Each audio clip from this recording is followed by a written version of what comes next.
Hello, everybody. Fuck. Hello, everybody. Welcome to the channel. My name is Foxcade. Apologies for being very awkward, but I have not done one of these kind of videos in a while. FF7 Remake recently came out, and there is a lot to talk about, so I brought a few friends and colleagues, acquaintances, whatever you want to call them together, YouTube buddies, to kind of sit down and, hash out our feelings, because I think we all have conflicting feelings about what we think about this game. So I'm going to introduce them all and also have them give a brief summary of their history with Final Fantasy and 7 in particular. And I'm going to start with my sort of co-host on these sort of videos, Ryan, also known as Codex Entry online.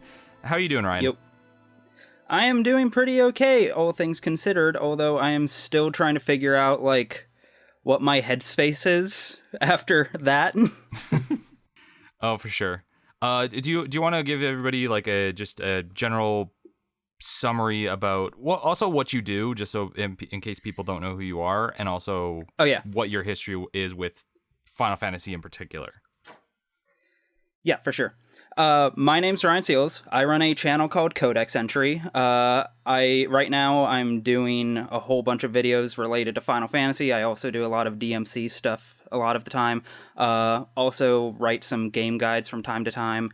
And for me, Final Fantasy VII was basically my ground zero for realizing that games could be good as a concept, other than just being disposable entertainment.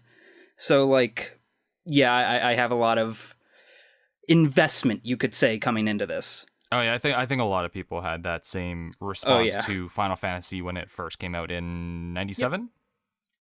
Yes. Okay. Next we have the pastry girl herself. That's not a great title, but we're sticking with it. Super Butter Buns. Yeah, hi. Why don't you introduce yourself? Okay, yeah, my little song and dance and stuff. All right, hi. My name is Super Butter Buns. I'm a YouTuber that does a variety of, commentary, guides, comedy, if you will. I mainly focus on JRPGs and just kind of games of my interest, and, go figure, big fan of Final Fantasy, and I got into the series really early in life. I actually got into it backwards. I watched Advent Children, then played Dirge of Cerberus, then played Crisis Core, then played the original in 2013, and I beat it then. So I'm just a big fan of the world and the universe. I wouldn't say I have an affinity for just the original. I'm all for it. So yeah, Remake was big anticipate, big feelies, big thoughts, much to talk about. Buns, I think I'm kind of somewhere with you where I actually I also kind of came into it a little backwards, and I also have that same almost more attachment to the compilation stuff than I do the original, because I came to it so late. Yeah, well, it's just a fun world, I think it's one of the more fleshed out Final Fantasy worlds, it's got a little foot in realism and stuff. It's sci-fi. It's the most sci-fi of the Final Fantasies, and that hits home. I watched The Matrix when I was a kid. Oh yeah, Square Enix loves to go back to that cow for milking. Yeah, oh yeah. And finally, to round out our panel, we have the rap boy himself, Mr. Clemps. Yeah, hi guys, I'm Mr. Clemps, otherwise known as Clemps. I run a YouTube channel where I talk about mainly Japanese games, kind of RPGs and stuff like that. And Final Fantasy, in general, for me, I hate to say it because it sounds cheesy, but it really did kind of form my life as a younger man. Started off with Final Fantasy IX when I was a little boy, and eventually the games kept on piling up. Final Fantasy VII was one of the single most important Final Fantasies for me growing up. I got pretty obsessed with it. When Advent Children was announced, I remember crying because I couldn't get the DVD. little things like that. So I think it's safe to say that for me, I have a very, very deep love for the original 7 story. I'd even go as far to say that it's almost sacred to me. So I guess on that line, the remake was obviously very anticipated, but I knew going in that they would be incorporating things from the compilation, which, in my opinion, whilst altogether fine, they definitely do tend to bloat the game with a little just too much. They tried to over-explain things in the original which were just simple before. Cloud's Buster Sword, they give like this whole lore behind it, and I just felt like it was, in my opinion anyway. We'll jump into that. Yeah. But I will say, I found an interview with, I think it was Nomura specifically yesterday, is that they specifically said before this game came out that this would retcon the compilation stuff. Yeah. Like they specifically said compilation of Final Fantasy would be deemed non-canon after this.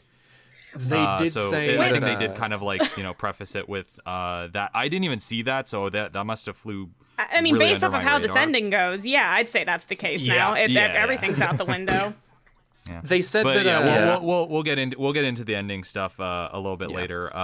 We'll start with just general thoughts, but just for like a context, I think just for setting this up, I think if we were to like make a gradient of both to our attachment to Final Fantasy and our general reactions to it, I think I'm on like one end, very far one end of like, I don't have like a crazy attachment to Final Fantasy VII. I really like the world. I like the characters. I think it's a very important series. And then Buns and Codex are kind of in the middle, interchangeably, depending. And then Clemps is on the far end, on the other side, where very strong feelings, very, very strong reaction to this game. And so, yeah, I think it'll be a little bit reflective of our discussions and whatnot. But that for starters, being said, I do need to just jump in and say that it isn't hatred. It isn't hatred. Yes, it is, it's passion. Yeah, so let me It's different. I carefully avoided the word hate and just strong feelings. But I'd those even strong argue, feelings aren't necessarily hate. I'd even argue that, as time has gone on, I am more in line with how Buns and Codex feel. Yeah. Obviously when it first happened, when it first hit, it took a long time to sink in. Let's just say that. Yeah. Yes. But for anybody who just wants to come into this, just hearing like general thoughts and like recommendations and whatnot, we're gonna start with like non-spoiler stuff. So everything up to about like the first like third or so, up to about chapter 7 or 8, and then after that we'll put like a hard spoiler warning, and then go nuts about the very divisive stuff that comes later on. But yeah, just in case anybody's worried about that. There might be, minor slip-ups here and there because we're just kind of having an off-the-cuff conversation, but, we will try to keep the spoilery stuff to a minimum until later. So we'll start with you, Clemps. What's your kind of general feelings on the game as a collective whole? Okay, so this is where the weird bit comes in, because after what you were just saying about the gradient, it almost comes across like I just didn't like the game. And actually... no, I actually loved it. I did. I loved it. There were a few bits. The gradient's more reflective, I guess, of how we feel about it at the end. Sure. Overall, I think it is a technical marvel. I think the amount of detail that Square Enix have put into this game, quite frankly, is astounding. It's amazing to see how far technology has come, how far the PS4 can be pushed. Seeing characterization in things, in characters I never would have thought would be that lovable was amazing. And yeah, I'd say there were a few bits about the game which just didn't sit right with me. And ironically, those bits which didn't sit right with me came together in an amalgamation in the ending. So understandably, that's why the ending kind of didn't sit right with me for the longest time. Yeah, for sure. Ryan, what about you? So I just finished this at 3 a.m. last night. Hot off the presses. Hot off the presses. And like I fell asleep immediately after, and I woke up and my first thought was that real? Like, did that actually happen? And I'm still in the process of digesting and accepting it. And like, overall, I do really love it. I do really Love it. It's a phenomenal game. Everyone should play it, if only for kind of, as Clemps was saying, like the technical aspect of it alone. It's unbelievable the level of detail and craftsmanship that has gone into so many elements of this. And there's a lot to love about it from every conceivable angle. But like, I'm still, like I said, I'm still digesting, and I'll probably be digesting through the course of this. As an important asterisk, not to cut you off, but just as an important like addendum to saying everybody should play this. Everybody should play this within the context. This should not be your first exposure to Final Fantasy or 7. Do not let this be your first Final Fantasy game under any circumstances. I am begging you. It'll ruin your expectations for the series, and the ending is going to be such a ball drop that you're not going to know what to think of anything. Don't make this be the first one.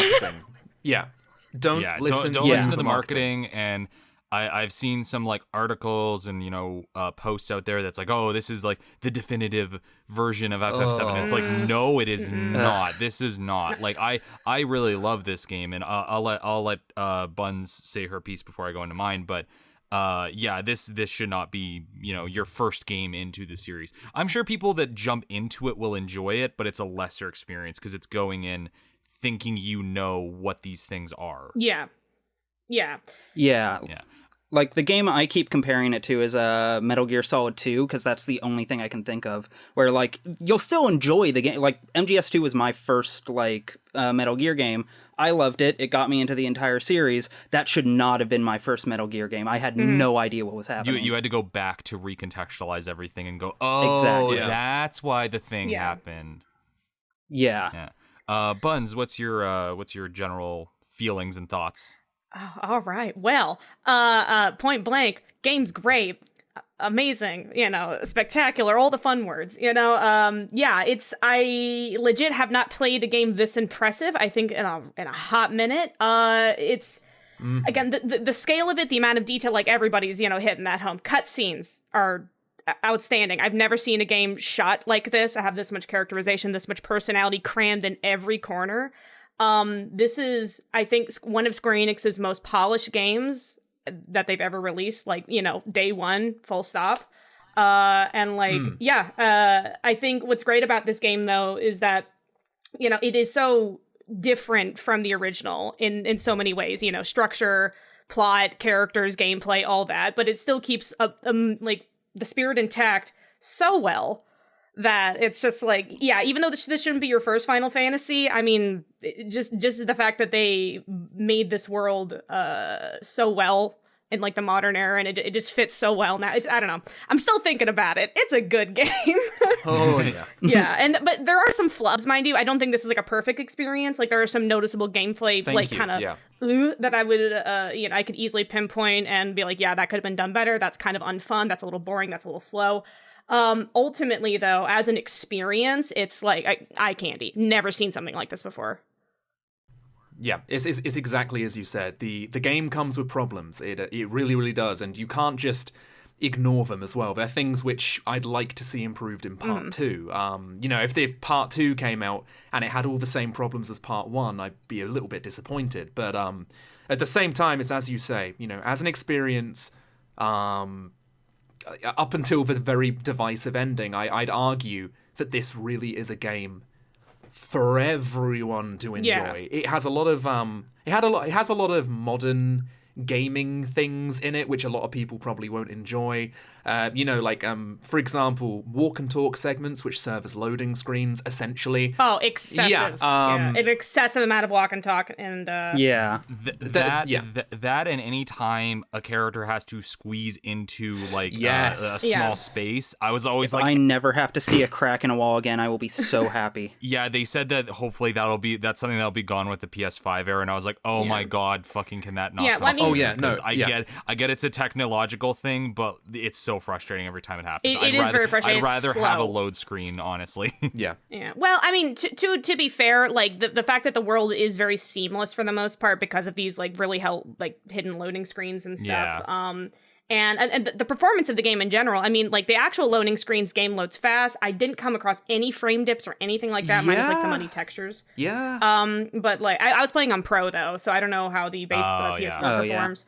Yeah, no, there is some noticeable hiccups with it. Again, like, the loading screens are really, really noticeable, and they really start to drag, or the hallways start to drag later, where it's like, okay, now we're going under a pile of rubble, like, every 5 feet. One nitpick I'd have on the technological side, and this is a problem that 15 had as well, I think it might be just how Square Enix does, is cutscenes are great, world environment is really well designed, NPCs are really bland and boring, and they also have the like paddle 20 bin mouths that they made. Someone, Jimmy made his like set of 20 and then just sprinkled them around the world, because like... Oh, I noticed that. I only encountered it once, but I've seen a bunch of other people encounter like the same NPC within like view line of each other. Oh no! It was during the very opening Sector 5 walkthrough. Essentially, I saw one woman grimacing, and I was like looking at all the characters, being like, "Wow!" And then about maybe five minutes later, she'd somehow teleported, and I was like, "There she is!" So yeah, there's definitely a lot of that. It's clearly a cost thing. It's just that's where you start to see a seam, and you're like, I can't ignore that seam there. Yeah, and some of the skyboxes have some pretty bad depth. Like, it's just flat, and like it looks great if you're like not looking at it directly, and then you're like, wow, that has no depth of field whatsoever. It's just mesh. There's some stuff like there's some high highs and low lows of the production, but the high highs it's pretty consistent, if not all the way through. This is the first game I've played where I've been like, I want this on PS5 because this is not doing it justice. I can just feel it. Yeah. The hardware is holding it back every step of the way. Yeah, they push it to the max. I mean, the game is 100 gigabytes. It's on 2 discs. And a lot of people are like, okay, what's up with that? And when you play the game, you'll get it, because there are so many unique assets. Like, every area seems handcrafted. Like, rarely do you see copy and paste. I know the NPCs is a little bit of a toss-up, but just the environments. The environments had so much detail put in. Like, I applaud the environmental designer. Like, there are rooms just packed full with, like, excessive amount of detail that you just visit once and you never visit it again, which is just like, go figure, the game's 100 gigs. Yeah, I mean, look at the like wall market alone. How much detail is put into that one environment? Oh yeah, like you going down an alleyway and seeing a drug deal, going down another. You would never go down that alley for any other reason, but you can slip in there and just see 2 people like just squatting and telling you to piss off. And there's a whole lot of really interesting tiny details, but ironically, despite the fact that, the game does overall look fantastic, and this really is a personal thing for me, and it's part of a reason why, as a kid, I couldn't wait to leave Midgar, even though everything in it was incredibly interesting. The fact is that in Midgar, there's not really much in terms, like, it's either, rubble and ruin. Rubble and ruin, rubble and ruin. This rubble and ruin is in the dark. This rubble and ruin is in the day. Move some scaffolding and put it to the left. And that's a thing with Midgar, is it really is Junktown, the city. So you kind of go from junk to more industry. And whilst I understand that is literally all they can do here, I always love some variety with the environments. And I've got to admit, going to the Shinra building, I was like, oh yeah. Like, just everything being just so washed up. Yeah, there is definitely some sameness, I would say, especially in the dungeons. We were talking about this. Yeah, which is fair. It's just like a warehouse, and you're just, like some of the environment, they range, again, high highs, low lows, where it's like excessive amount of detail, color, all that shit, and then gray, bland lot of corridor. underground concrete corridors. Yeah. Visually, it can get very samey after a while. Yeah. But then you get to places like Aerith's house. You see, that's great. Oh, God. That's great. Yeah. That's stunning. But that was also meant to be the exact same way in the original game. Like, going to Aerith's house. Yeah, going to Aerith's house in the original, you go from industry, grime, and ruin to this beautiful open flower field, and you're literally just meant to go like, oh wow, that's so refreshing, because it was why I always loved leaving Midgar, because you leave Midgar into Gaia, and it's just this, it's just like stretching fields and little country towns, and everything's green, and I was like, shit to look forward to in part 2. Yeah, you know? no, honestly, I mean, this is the funny thing is that my favorite Final Fantasy VII experience is, as much as I did enjoy Midgar, it's after Midgar. So knowing that part 2, you know, we're going out, definitely. I'm like, we get to see rolling fields.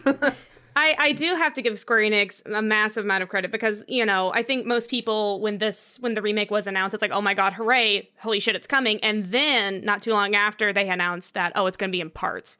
And then everyone was like, they didn't elaborate on it. They didn't tell us what that really entailed. We didn't know if it was going to be like episodic, like Life is Strange, where you pay like $5 a month for the new part or something, or is it like, what does that mean?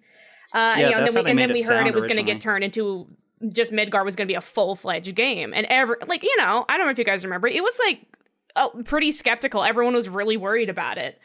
And now after playing the game, it's really impressive that they managed to take a lot of the major plot points and then span it out over 30 hours. And it's a 30-hour game. You know, people listening to this and stuff. There is some like really negative padding, but as a whole, I was really impressed at like what they took. Like they took like essentially what's like a 5-hour experience, give or take your you know playtime, and stretch it out into a full game, and it doesn't feel that excessively bloated outside of like a couple key points. Like there's a you could have trimmed some of the dungeons for sure. Yes, I was going to say there's a couple dungeons that I was very critical of. Ooh, exactly what Buns was saying just there. That I, honest to God, would be okay, and I mean this from the bottom of my heart, if the game was 10 hours shorter, and they cut some of... Because the thing is, and this is what I feel this is going to age the game. If part 2 comes out, and, you know, again, like with the whole loading screen thing, with the walk and talk segments... this is where I think it's going to age it quite badly, because you can tell in the dungeons that there is padding, and some of that, for example, it drove me mad. When for example, the biggest issue was the claw segment before you get to the wall market, and you complete one of them, and you're like, oh, okay, that wasn't the most fun I've ever had in my life. But all right, time to wall market, and then there's another one, and I'm like, right, okay. You complete that one, and then there's another one, and I was like, I am sick of this claw. I wanna just, they could have shaved off 5 hours easy. And it would have been a perfectly more concise experience. And I feel like the game was put between a rock and a hard place, because so many people were like, when we heard, it's only 40 hours for a JRPG, that's short. Oh my god, they're screwing us and stuff. Square Enix is trying to give us an unfinished product. They've never played Chrono Trigger. But then it does, like, real talk. Yeah, I feel like it could have been trimmed. A lot of the stuff could have been trimmed, or at least like some of the Chrono Trigger is like 20 hours long, and that game has no fat. Like, it is, and that's the thing, is the thing with Chrono Trigger is it's approximately 20 hours long, but that game feels like an adventure. Like, you've gone on this long quest, and it is only 20 hours long. Again, as I said, and this is the thing, I feel like if you, for example, another good example is the Airbuster thing. You could have made that one room. Instead, we go to 2 copy and paste rooms with the exact same thing, but now you've got to go to 2 computers. And it's like, why don't, just make it one room, and I'm going to stop rolling my eyes at the end, because, honestly, and that really is, it's a shame as well, because, you know, each room, and don't get me wrong, there were some great character moments, like where Barrett talks to the camera, and he's like, hey, it's stinky, and I was like, that's funny. But at the same time, you know, I feel like you really could have just given yourself a few key cards in one room, chosen 3 things to keep off the Airbuster, move on to the boss. I agree. But that's a thing too, is that a part of me was a little worried about this prior to release, because it's like, I know I was going to get into this game, and I knew what the major plot points were already. So I was worried that I was like, okay, we know they're adding stuff. We know most of the stuff that they're adding has to be relatively inconsequential to the major plot points event, so that's going to be, you know, extra. And I was worried that, like, okay, if you're going to get through these moments that, you know, because you've played this already, are padding, and you're just like, okay, let's go. What can I get to the next moment? Because I want to see, you know, I want to see the dresses. I want to see this and stuff. Versus like a new player who doesn't particularly know where the new stuff ends and the old stuff begins. So I wonder, like, you know, Yeah, you can tell that a lot of the dungeons are just stretched. Oh yeah. But I don't know. I guess we have the luxury of already knowing the plot, so I guess some of those extra long sequences felt super long because we were just anticipating the actual like. You aren't stuff. wrong. Most of the stretching I was relatively pretty okay with. Like, yeah, the Airbuster sequence got a little bit tedious. Where I'm like, oh, okay, like let's get on with it. And it's like, okay, here's another few consoles. Pick which things you want to, take off it. And I thought that was like a really cool sequence of, oh, you get to kind of like modify the absolutely, boss fights yeah. before you go fight them. Yeah, It's I thought a it was really cool. thing. I It thought just was went cool. on for a bit too But then you get to like the third and fourth room and you're like, okay, Yep. let's, there's a lot of times where I literally was thinking in my head, get on with it. Oh yeah, no doubt. And the worst of it was the Ghost Train Yard sequence. Oh my That was the god. worst. Yeah. Oh, I yeah. have By words to say far. about that, let me tell you. Because that one utterly Thank fucks you. the pacing. Because like a lot of the stuff, it's like we're like It's a total momentum a killer. lot of the stuff, it's like it's Yeah. like pacing out, like it's kind of stretching out, sequences and stuff. But you're still getting to like the general point. But with that one, without going into like heavy spoilers, it's still like original FF7 stuff. But like you're racing to get to a firefight, and it just like there's like a section that takes about what did it take you guys, like an hour and a half or so? Like, An hour and a half. It's honestly, it feels like one of the longer dungeons. Yeah, it's like 1 to 2 hours. Yeah, it's weirdly one of the longer dungeons, and it's it just has, like one roadblock after it another. has like 2 boss fights. Yeah, it's two boss fights. It's pretty nuts. And they're 2 of the worst boss fights. Yes, They they're, look they're cool, 2 but really yeah. bad boss fights. Yeah, and honestly, how would you guys feel if instead of that being where it was, they made that into a side quest? This is okay. I First would've of loved all, that as a and side I quest. gotta That would've say been right here, damn you, Foxcade, because that's in my goddamn script. Oh yeah. So the whole I so say again, it's in mine. without going too much into detail, as you said, we're going to a firefight. Now, the reason why this entire dungeon, I swear to God, it got me kind of heated. I was like, get on with it, because it's Tifa. Tifa is the person who needs to get to this firefight the most. About 10 minutes before we reach that new Ghost Train graveyard dungeon, she is close to having a panic attack. Like, she is freaking out. And then we get to this dungeon, and they turn her into a meek waifu who's scared of ghosts. And I'm like, no. Like, you can't just go from panic to being scared of ghosts in a kind of like a comical way. I was like, what is going on? Like, and then it just cuts straight back to the panic again. And it's like, we didn't... Oh, boy. That whole scene is just made up of tonal whiplash. Because, like, 1 minute it wants to be scary, another it wants to be wacky, then it wants to be, like, super serious and gritty. Also, like, ghost children. Ghosts. Honestly, if they switched Tifa to Barrett being the one scared of ghosts, that would have been fucking great, because it would be funny. Because there's a lot of moments with Barrett, and I think this is where we'll get into like how we feel about like the characterization stuff. I really like the constant juxtaposition with Barrett of like being like tough, badass, I'm gonna go fight things, and then he has like these weird moments of like silliness where he's like scared of jumping off the train and he has to like hype himself up. Like, that was like a really great moment. And if they did the ghost stuff with him, I would have been so happy with it. But yeah, I very much agree with Clemps. I think they really toned down Tifa's toughness. It really takes away from her as a character. I wouldn't say it drove me mad. I'd say it kind of bummed me out a bit, because without going into too much, and also this is more of a personal thing. I don't want to go too much into detail because it also spoils people on what my video is going to be. But the whole thing with Tifa, they just really make her more meek in a lot of ways. Now, let me first of all say this with a big asterisk. I still loved her in this game. I did. I really, really did love her. But then some of the new bits are of kind of, some of the new character moments that she has, which I understand are there to give her a character arc. They just made her weaker. Like, even Jessie says she would rather have Cloud on the mission than Tifa because she feels like Tifa would be a burden on the mission. And I'm like, excuse me? Tifa? In the original, that bitch was the one who jumped off the train first, and Barrett was the one to follow going, this is crazy. In this one, instead, because Tifa was like, let's go, she jumps out. In this one, Cloud carries her out in like a protective position as she embarrassedly kind of looks up at him and is like, ooh, haha, oh, this is an awkward position, isn't it? And I'm like, damn. It was definitely horny. It's like, damn. And again, like, it was like, all right, we are, this is where we're putting it.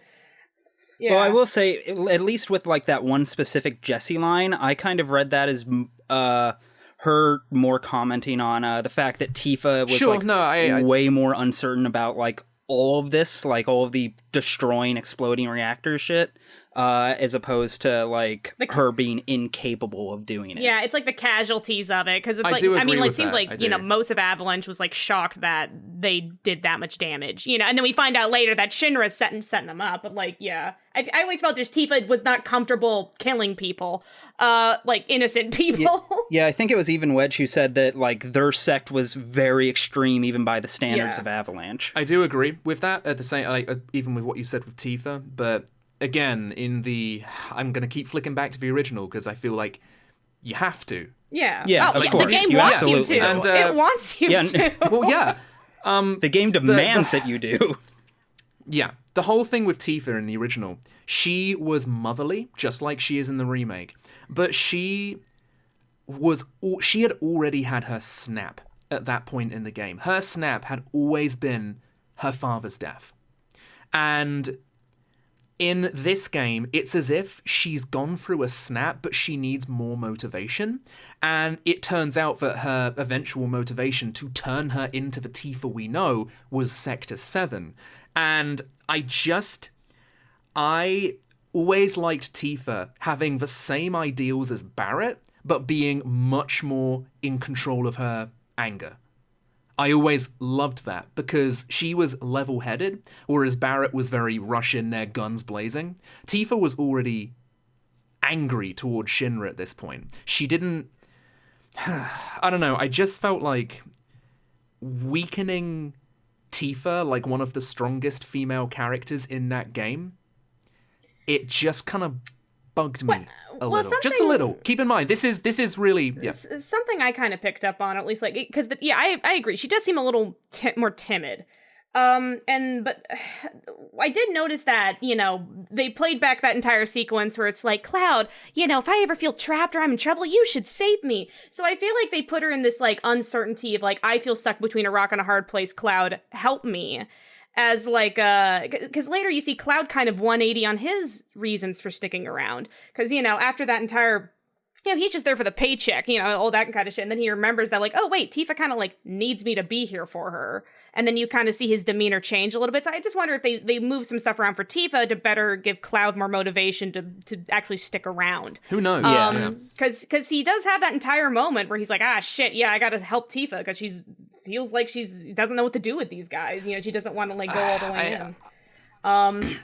Sorry, I guess I have to ask, like, what do you guys think on my comments on Tifa? Like, do you agree, disagree? I do agree. Again, her not jumping off the train, I think, is a good catch because that does change things to an extent. That does tell the audience kind of, you know, how Tifa tends to approach situations. But you know, I don't mind them changing some stuff if it makes for better character development as a unit versus like, you know, individual arcs. Because I do like how much the characters bounce off of each other and how their, you know, their feelings and their reactions affect the other characters. In Cloud, I think they did nail on the head with that, you know, because you see him gradually open up throughout, which I think is great. I can say for me, like, I generally definitely agree. She's definitely a bit more timid, a bit more like softer, I guess, for want of a better term.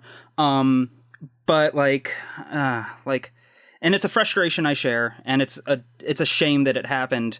But I'm also trying to think of like how you would write around it in a way that still simultaneously like properly communicates that one of the party members is kind of like ambivalent towards like effectively doing a mass eco-terrorism, and like that is a much more like steady thread through this than it is in the original, at least for like this part of it. Usually in the original, like that whole aspect of it, that like Avalanche is in fact kind of killing a lot of innocent people by doing this, isn't really a thing that's talked about them too much until well later, when Barrett starts to kind of realize that, yeah, that was kind of not the right thing to do, was it? And he starts to, question it himself. But in here, it feels like that was a much bigger, like, priority for the story to focus on. And someone had to have that role. And Tifa is kind of like the best if you're going to do that. And I do think it is kind of something that is worth focusing on. I feel like you could have just done it in a way where she simply comments on the fact that she doesn't want these deaths to happen, but sometimes they're an inevitability. But at that point, then she's like indistinguishable from Barrett's perspective. But again, Barrett is very guns blazing, and this is what it draws back to the original Tifa. Tifa always had the same ideals as Barrett. She just controlled her feelings better. She wasn't effing and blinding and all this, like... she turned her anger into strength, and the only time she really properly lets her guard down is around Cloud, when Cloud is in danger. In relation to that, I think, and I was going to say, one thing I was actually really impressed by in this game is how much they show the damages of what happens, like the stuff. Yeah, I was about to say that. Yeah. They have to walk through the ruins and like see the damage that what you've done, and it's very clear from how scenes and characters are written that in bringing this into like a fully fleshed out 3D story and everything, the writers were really conflicted on, okay, our cast are eco-terrorists, like they're blowing shit up, like how do we morally make the player less complicit in what they're doing but still have the events play out. So in one way they have like the bomb at the start of the game, it's still there, but instead it's Shinra that does the major damage, and that's what causes the bigger impact. But Avalanche is still culpable, so it kind of like tries to have its cake and eat it too in that regard. And I think that's kind of maybe what they were thinking of with Tifa, where it's like we need to have someone that's like a moral compass, someone that's very apprehensive, someone that's kind of a little bit more wishy-washy and uncertain, just to have that voice there. Mm-hmm. Yeah, exactly. This one felt like much more morally like questioning towards like our party as to whether or not like what we're doing is even vaguely justified. So yeah, well, I really got to give it kudos though, because I think, and that was knowing the original 7, just how it looks and stuff. Like the plot is very sad. It's incredibly sad, and it's very real in the sense of like really really dark things happen, like that can mimic real life and stuff, a big corporate entity, human experimentation, all that shit. But because 7's art style, I feel like softened the blow a lot with some of this stuff. It's kind of cutesy, it's a little wacky, everyone looks like Lego pieces and stuff. I love the fact that the remake leaned into this and they showed you like the destruction, like people are wailing on the ground, like screaming, and there's debris everywhere. There's a human cost. Yeah, there's a human. It really just puts, again, world building in this game is outrageously good, because you do see the actual effects of the consequences. And I like, though, again, like they had to kind of switch it around, that it's like, okay, now we have to make it to where Shinra's actually the one causing the destruction for realsies, and the good guys are just trying to destroy Shinra, not everybody else. So I think on that regard, like, I think it was smart to move it around a little bit. Makes Shinra look smarter, because they're trying to, they're trying to get ahead of the story and flip it around on them, but, like, we'll sabotage ourselves and say you did it. And, I feel like, because later it plays in later with the plate and stuff, too. So it's just, I thought they did a good job moving some of these things around just to make Shinra a much more intimidating force, and then showing the consequences of everything and how real it is now. Yeah, because Shinra's terrifying in here. Agree. Yeah. Shinra are like the perfect... Oh my god. I feel like everything they did with Shinra in this game was pitch perfect, because they go from... How can I put it? The way they're kind of themed in this game, they are comically villainous to our benefit. They are a perfect... And again, they really nail this home in the Shinra building with just how parodically corporate they are. You know, how they are like such a big parody on like the peak of capitalism, and it's so. When I was in the Shinra building going through the tour, again, won't go in too much into it, but it was so funny. It was hilarious. Because you know they're like, do I really have to read this goddamn script? Okay, fine. Like, they don't care, because if people complain, the people who complain probably aren't going to get jobs anytime soon. They don't care, and Shinra in general, every single thing. It's like, for example, when Scarlett was on the TV doing an interview and she literally steps on the cameraman, and everyone's just like, well, I guess it's fine because she told us, clap, clap, clap, clap, clap, and it's everyone's so brainwashed with Shinra, because it's like, well, Shinra gives us power, and they go do all this, and they control the news. Gotta trust them. Yeah, and they were they were evil to a comical degree, but I don't think that's a bad thing in this game. I think they were dealt with so good. That's actually something I'll say, is that like FF7's story, you know, and themes are very timeless, especially stuff in relation to like the Shinra and like eco-terrorism and whatnot. So I had no real worries about like the story feeling dated or anything, but they did still find a way to like flesh it out and make it feel still contemporary, like really add to it. And it's like, yeah, this feels very modern in a way, but not in a way that I think it will age it. No, it's a very timeless story and stuff. And like, you know, remember guys, Final Fantasy VII isn't political. But, you know, what's political about a culture split between a literal lower class and a literal upper class? Yeah, saving the planet? Nah, that sounds like hippie talk. And I don't think they really nailed this on in the original that much, but then there's also the element of like Shinra controls not only everything, but also like the media aspect of it, and you know, they get to like manipulate the story. Which again I thought was great, because like it's all about public perception and stuff, because like Avalanche for the most part is like complete just getting smashed by the media, PR nightmare for everybody. And it's great like seeing Barrett get all like heated every time someone talks shit about Avalanche, especially on the news. He's like you know, huffing and puffing and stuff, and it's great because it you know, he's kind of mimics stuff in real life, and it makes it a very, very timeless story. If Barrett had a YouTube channel. Replying to Shinra talking shit. I will again. say, another fantastic part with the world building, especially when it comes to Shinra as well, and I do love how they're establishing this early. I think it's really, really good.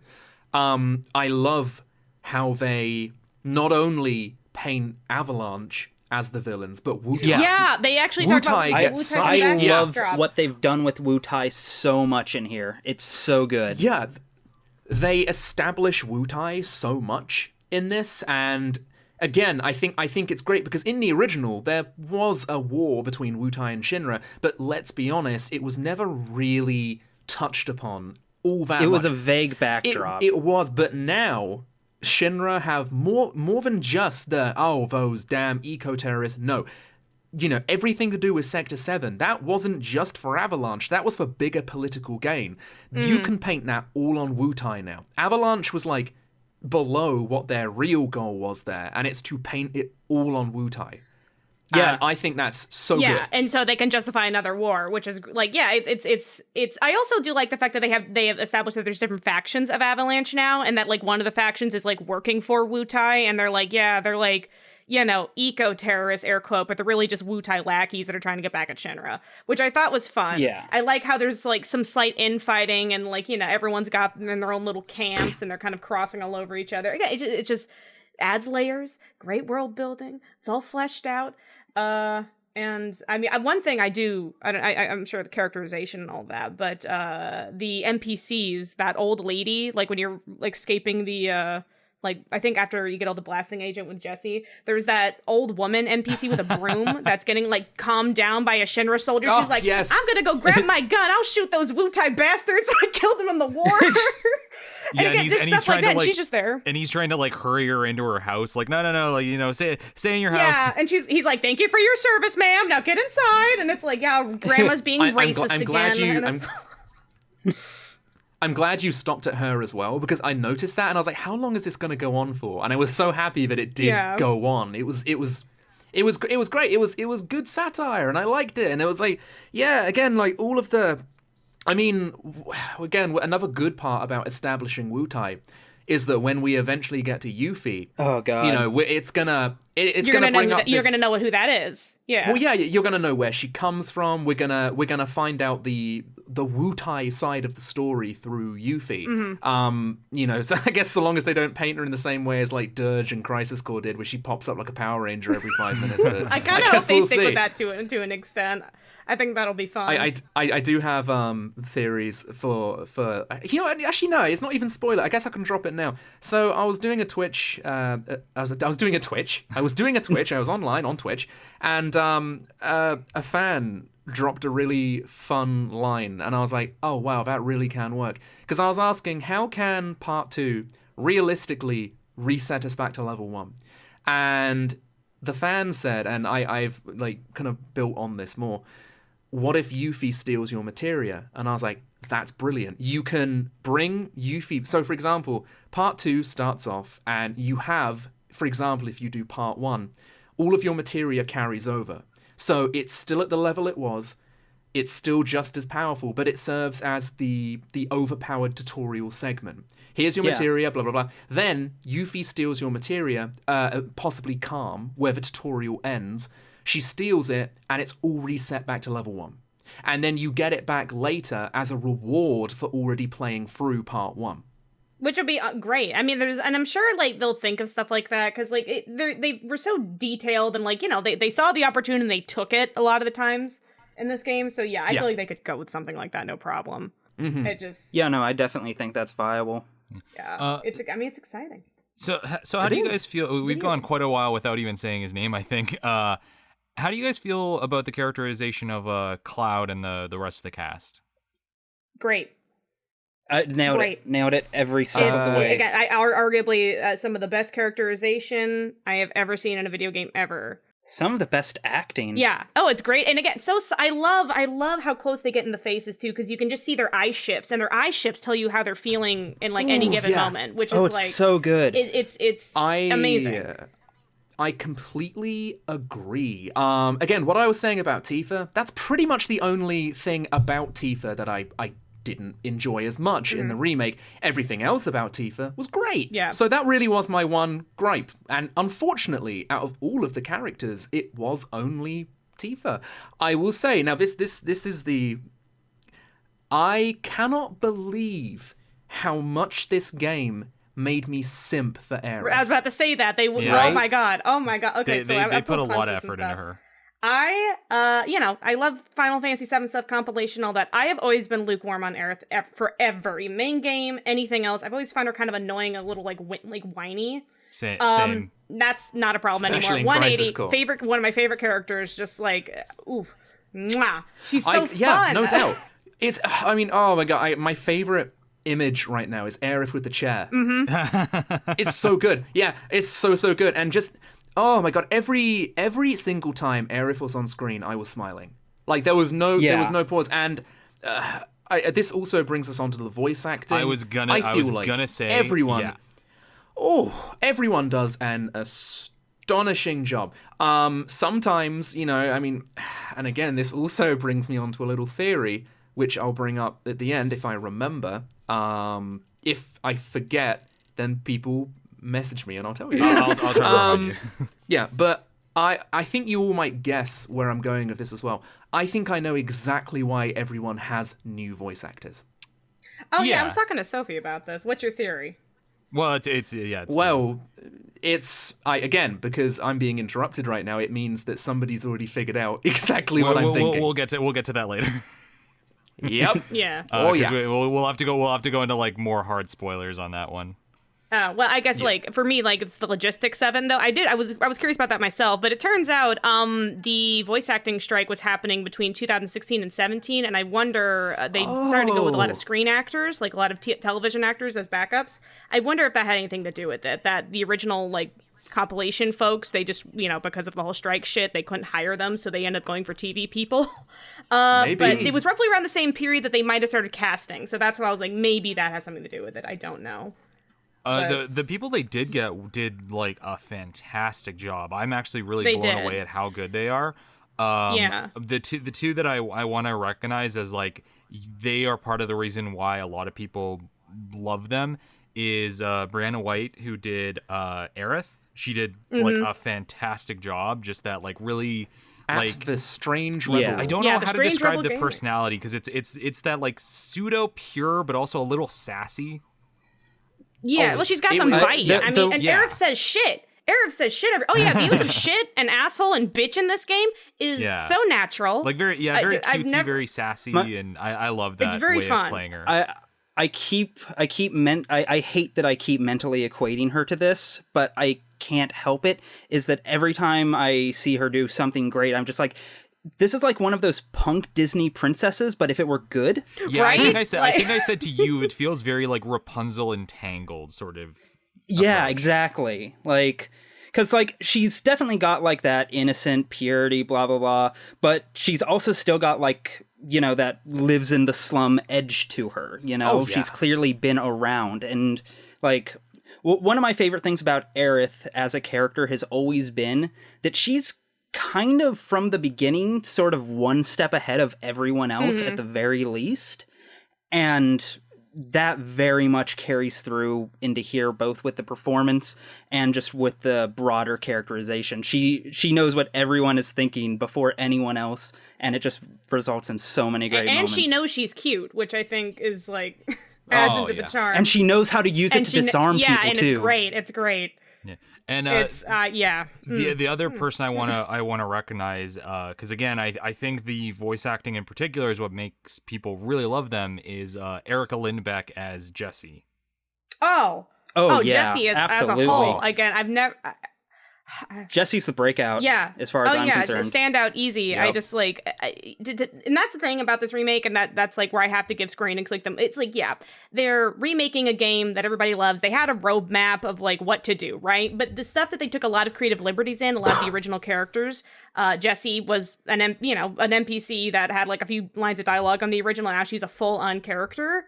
Is great. So it's just like, it's great that they took the risk that they took with like adding more, it really pays off and it fits so well. So yeah, Jessie's best girl, dare I say. I do like how Jessie's entire character really can be like summed up with that one meme. There she is, officer, there's the horny. And I love that. I like, oh my god, it's a shame. I feel like out of the three, Biggs gets the least. I thought Wedge was a little bit irritating with how he was kind of forced to be the overweight comic relief. Yeah. But he does come around a bit by the end, but for like the first like half of the game, that's all he is. It's just a living fat joke. He bounces off of people pretty well. Yeah, like it never lets up, but he gets a bit more. I hate to say he gets a bit more well-rounded, but like, goddamn it. But then there's Jessie, and I completely agree. She is. It's amazing how this remake, and again, I feel like I can say this because the characters in this game are so the same yet so different from their original characters that. It really is a case of like, I liked Jessie in the original, but now I love this Jessie, and she feels completely separate from her original. And that is, again, it's what a lot of people are saying about this game, is that it is a companion piece to the original 7. And after completing it, I can say that is an absolute yes. Yes, oh yes. One of the joys of going through this was seeing what they changed and what they kept, and you know how they improved it, and what they fleshed out, and Yeah, and I guess that is. Sorry, please go on. Sorry. It's okay. But yeah, like that, as I was going through it, like the one thought that just kept entering my head is just like, oh, they finally made a game in the compilation I like. Yeah. Well, it's funny because I think me and Buns, we're kind of like we're ride or die bitches with Dirge's Cerberus. That game is like it's the best worst thing ever. I love that game. I'm actually on your guys' side on that one. I also too will. I love it, but not because it's good. No, neither do I. Same. Yeah. No, same. They We- like me it for and- the same reason people like The Room. Yeah, Oh, yeah, absolutely. It's like the It's ultimate schlock. game to throw on in front of like a drunk crowd. Yeah, It's so funny. It's so funny, and I love it. I do. Like, I love it because it's just funny. yeah. But also, really quick while I'm thinking of it, before we get off voice acting, I do want to give a shout out. It's easy to overlook him just because he is like the main star, but like Cody Christian, I think is his name, who does Cloud. And like, Cloud is such an easy role to make one note if you're not careful. It's so easy to make him into a brooding sad boy made of angst. But he just finds so much layer in like so many of his deliveries. Oh yeah, it's great. It's again, great, amazing. It's so subtle too. Like just the slight little changes and like not interested and all that kind of stuff. Like I think this is the best Cloud. Like, you know, people were really worried that we're gonna make him like super emo, but no, he's right on the money. He is trying really hard to be cool and is kind of like messes up sometimes, breaks the facade every now and then. It's really great. You see him be embarrassed. Yeah. Oh, that's what I was about. Yeah, that's another reason why Wall Market is the fucking best, because it's like he cannot keep up the facade any longer, and he just breaks down. And it's when they're in the room and Tifa notices him, and he just what does he say He's again? like, nailed it. I know. Moving on. Nailed it. Moving on. Yeah. Yeah, and he says it I like cried. so. Oh, I laughed when that happened. It was great. I so lost. good. My I had favorite to pause interaction the is game. just when you have gotten to the dress and Aerith is like, but you're so pretty, and he's just like, no, and it's like really embarrassed, like a really like embarrassed no, and it's just I love the fact that and they we give never you hear something control like of that again, Aerith. which is great. I love they give you It's- control of it's- Aerith at that moment, and then you just see like Cloud's his model like walking around, and you gotta like approach him, but he like fears around you, and he's like trying to get away, and like they make the model so it's constantly trying to like look away from you, and it's so great. It's such a Avoiding solid eye moment. contact at all Oh, costs. it's so cute. Also, when you are walking around in the dress, though, when you open up chests, he kicks it with his heel, and it's really cute.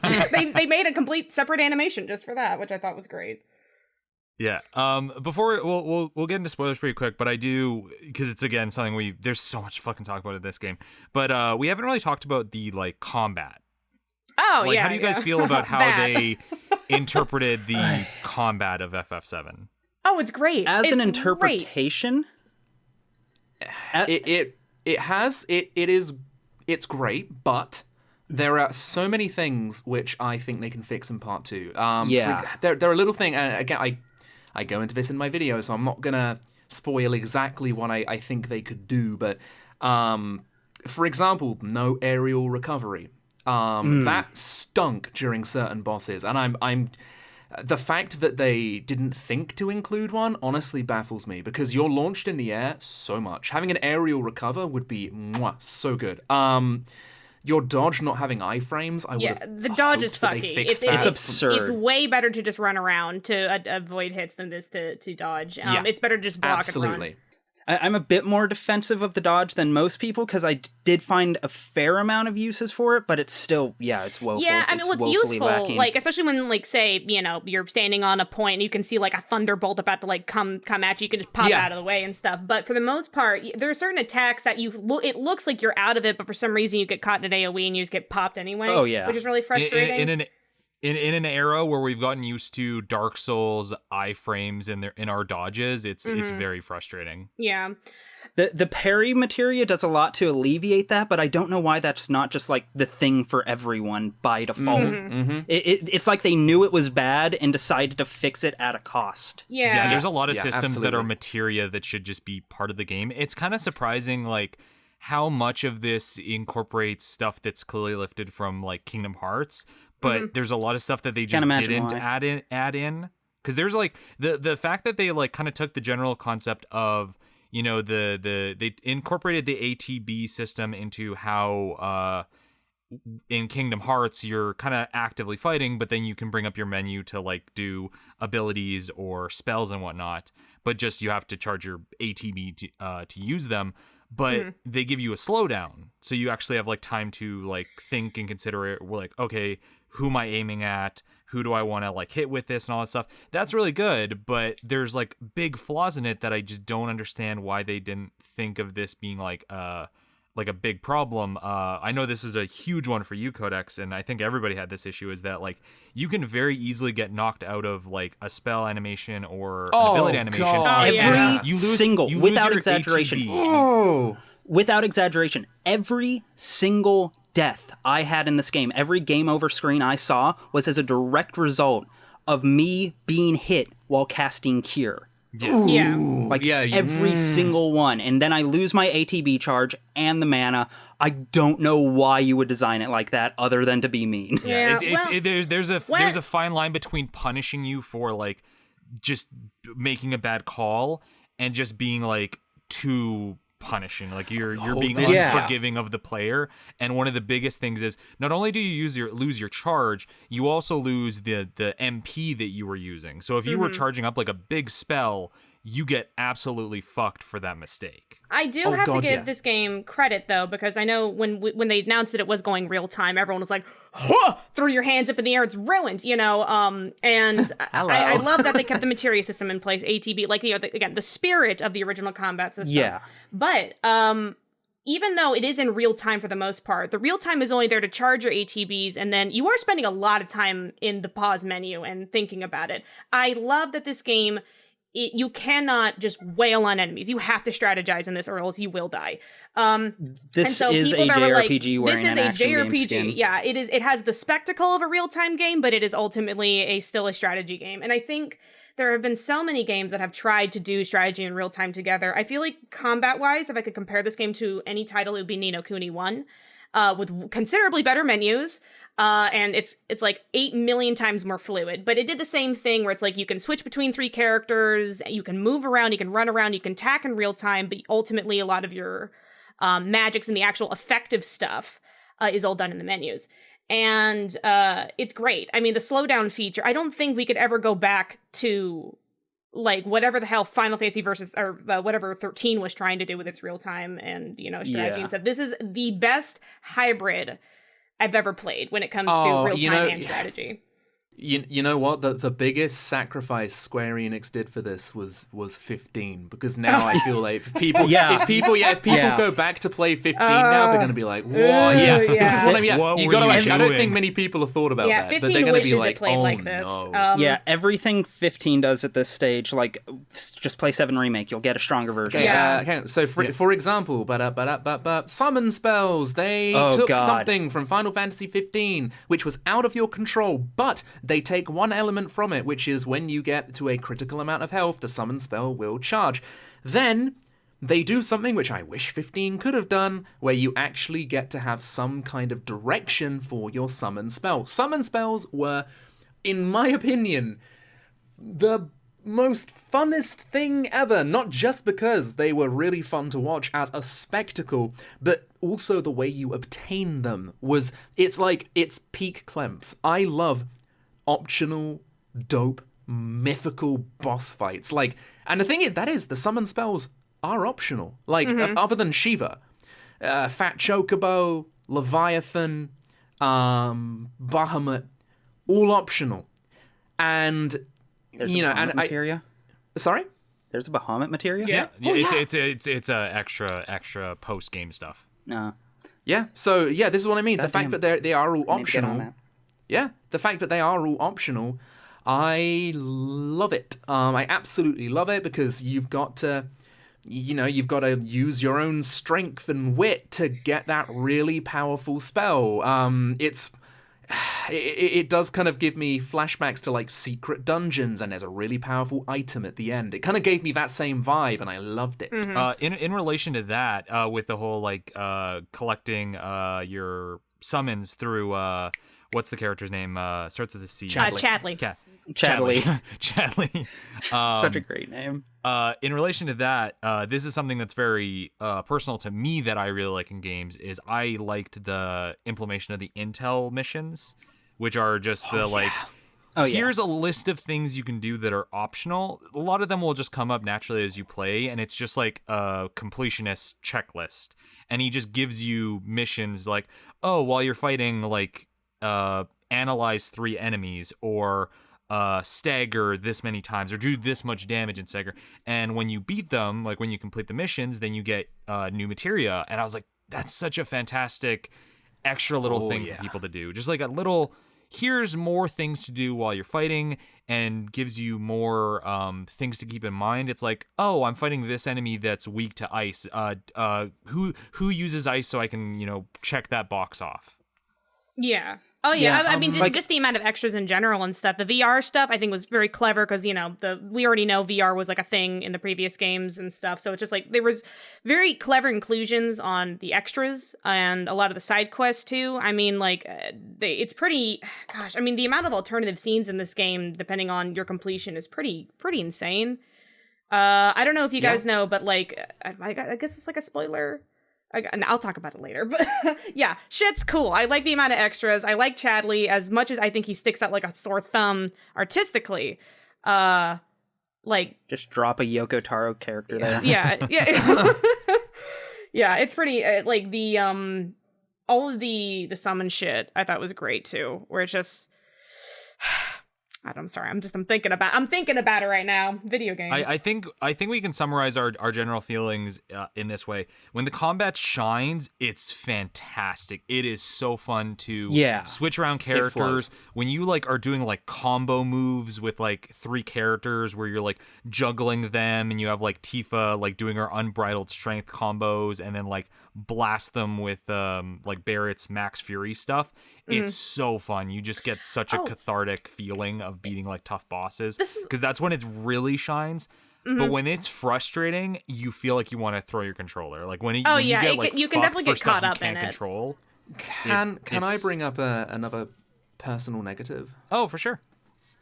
For example, I don't know if you guys felt the same here, but when I was climbing the Sector 7 plate, the flying enemies with melee characters made me want to tear my eyes out. The little Peter Patter guys. Well, honestly, I only died like 3 times in this game. I had a pretty easy time for the most part.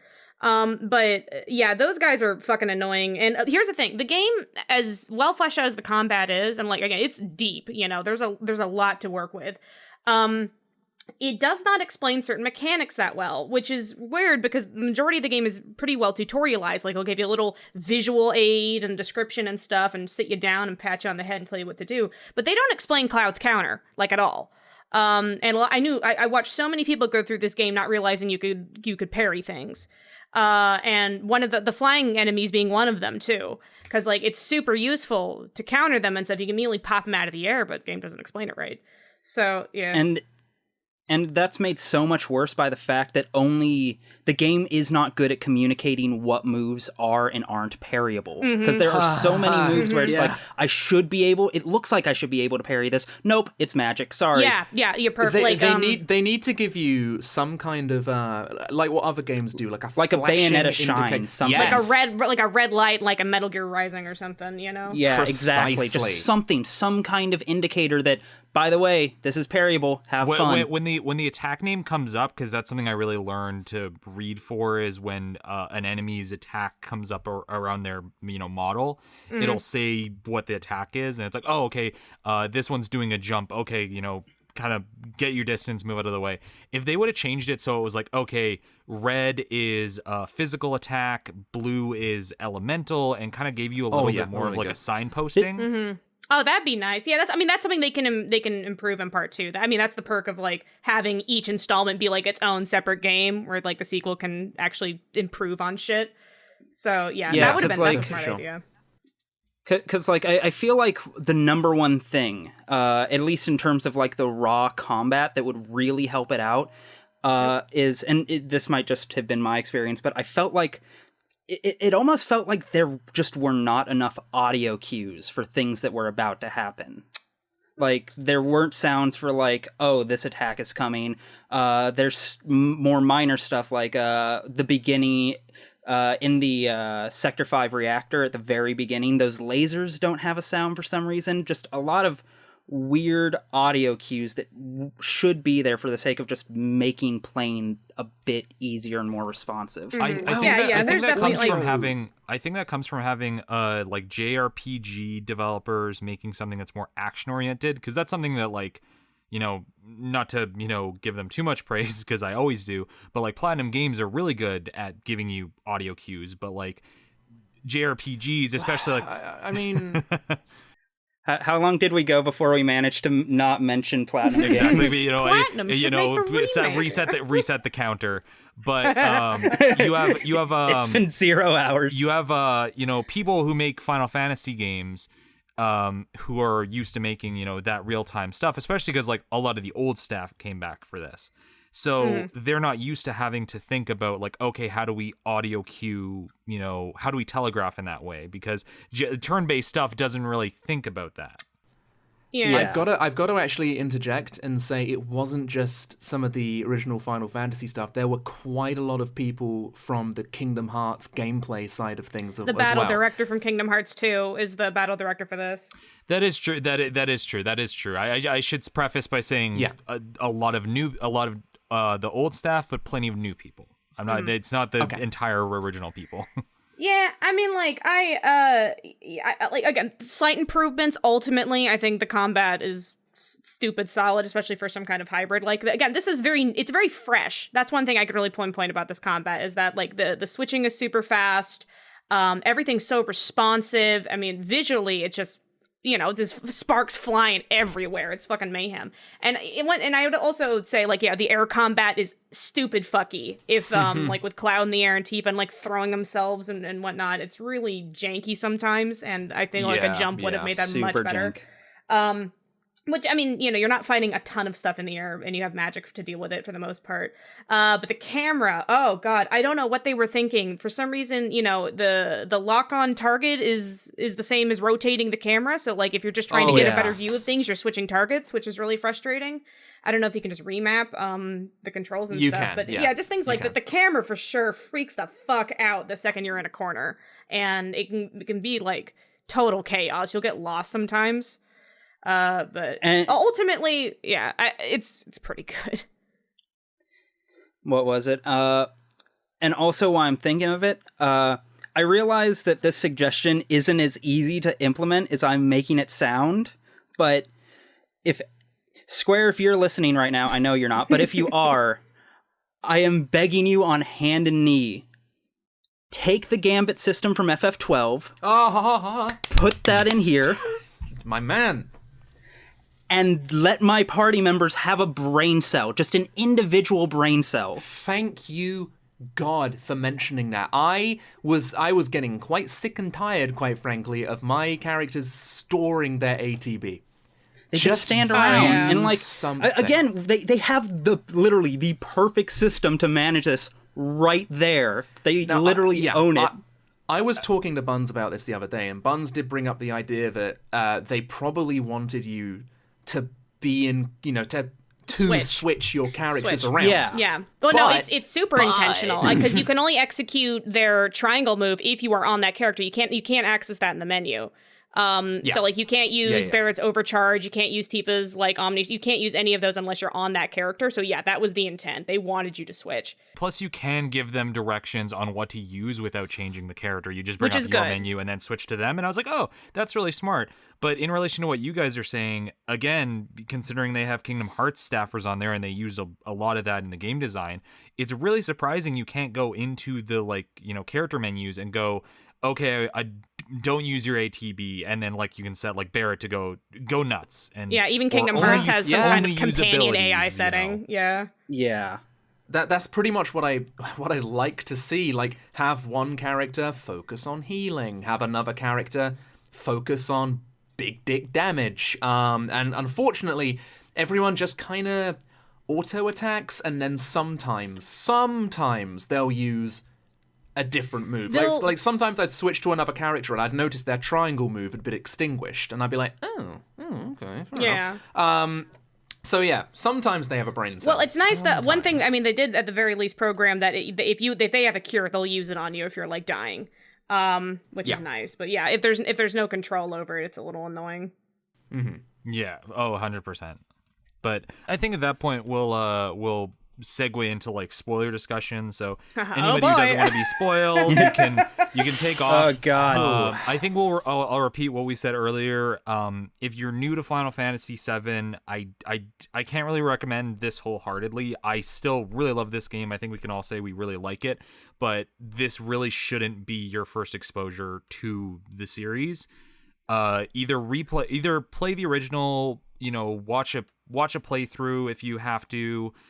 Honestly, like, it's not like the perfect way to take it in, but if you're kind of even fuzzy on what happens in FF7, go watch Team 4 Star's a bridge series. Like, that's a really fantastic way and to like refresh your kind of memory of it, but still have like a fun time watching it, and then come back to this. I almost feel like, and this is from the bottom of my heart as well, I feel like Final Fantasy VII Remake is the perfect sequel to Final Fantasy VII. No, not perfect. Sorry, scratch perfect. It's a sequel to Final Fantasy VII. Sequel.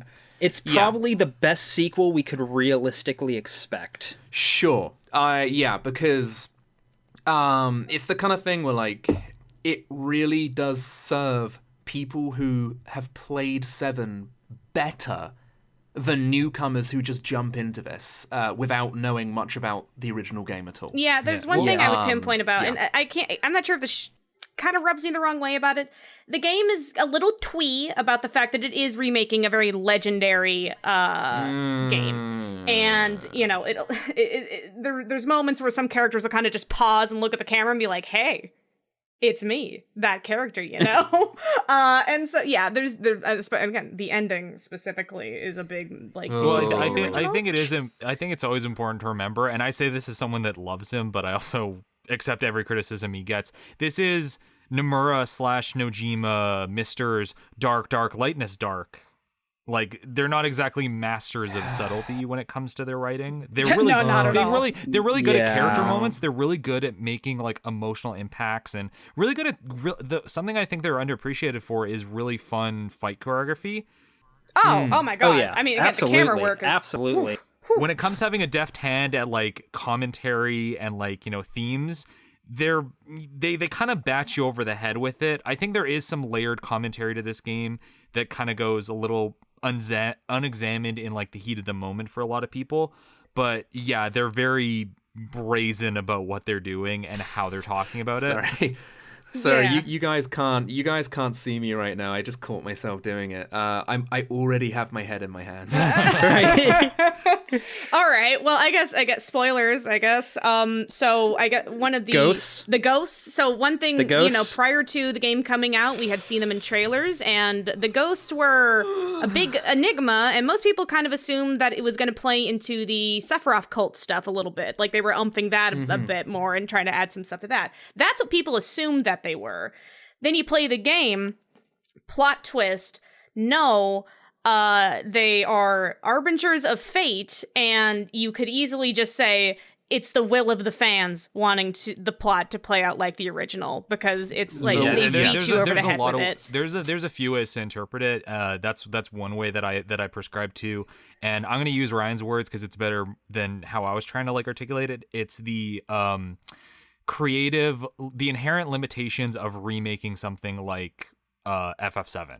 Like, as like a creator, as like a writer, you are tied to these moments. Like, they cannot be changed because of the reaction to fans. And even as like a creative, like, it's like you feel like a little tethered by what's expected of it. And they made it literal, so yeah, I like the idea, but they really kind of beat you over the head with it, and that's my bigger issue with it. The whispers, in my opinion anyway, now that I've beaten the game, I understand that they're kind of there for a bit of meta commentary, which is fine. It's absolutely fine.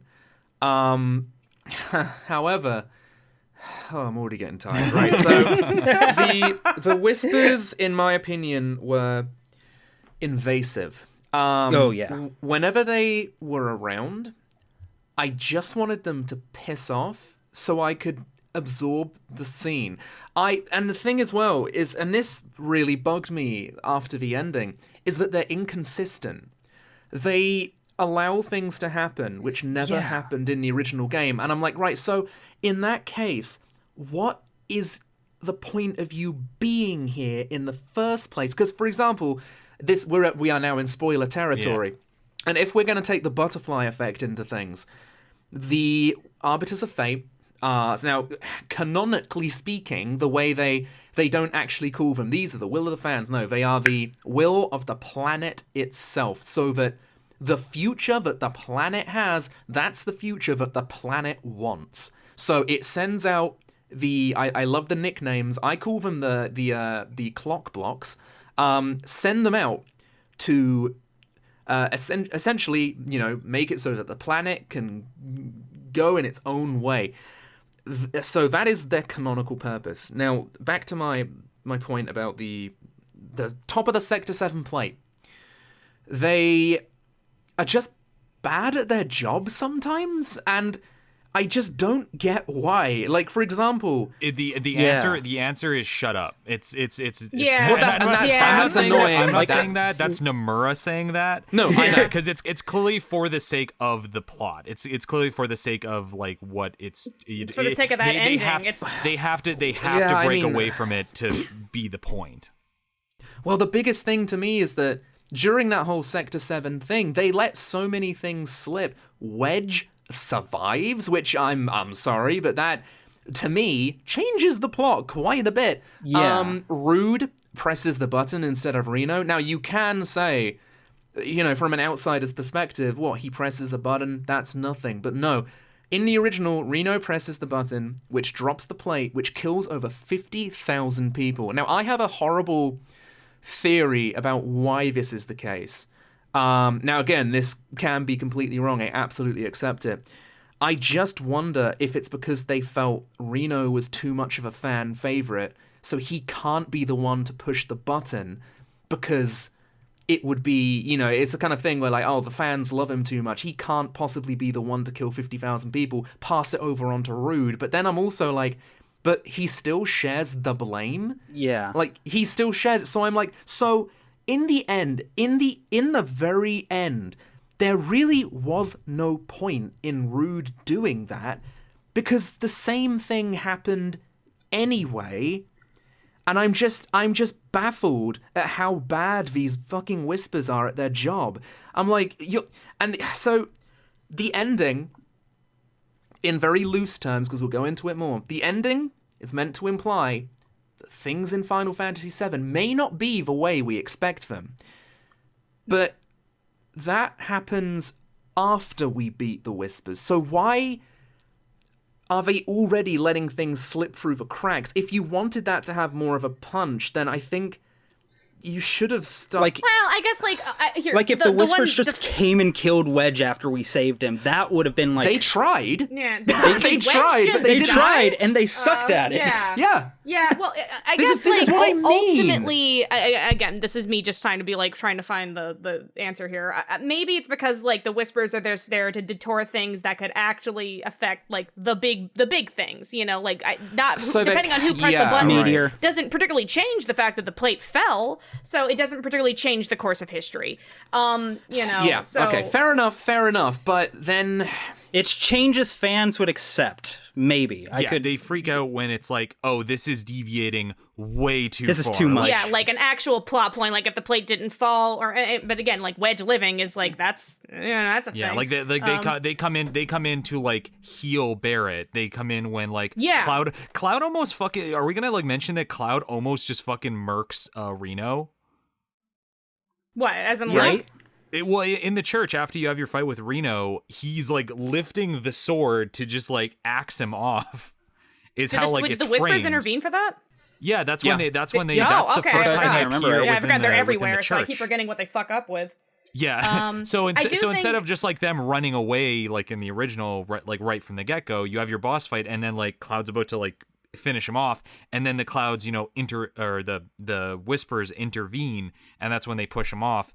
And it clued into me what this was getting at with the ghost when in that same sequence, Aerith's on like a ledge, and the ledge breaks and she almost falls, and then the ghosts like help her.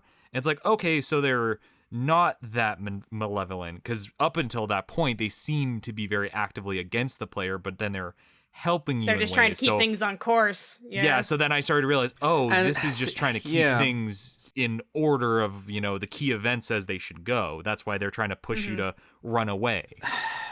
Yeah. And see, I do think this all does, and this is what I mean about part 2 and the wait being quite scary, is that there's gotta be a reason why things are going so out of sync.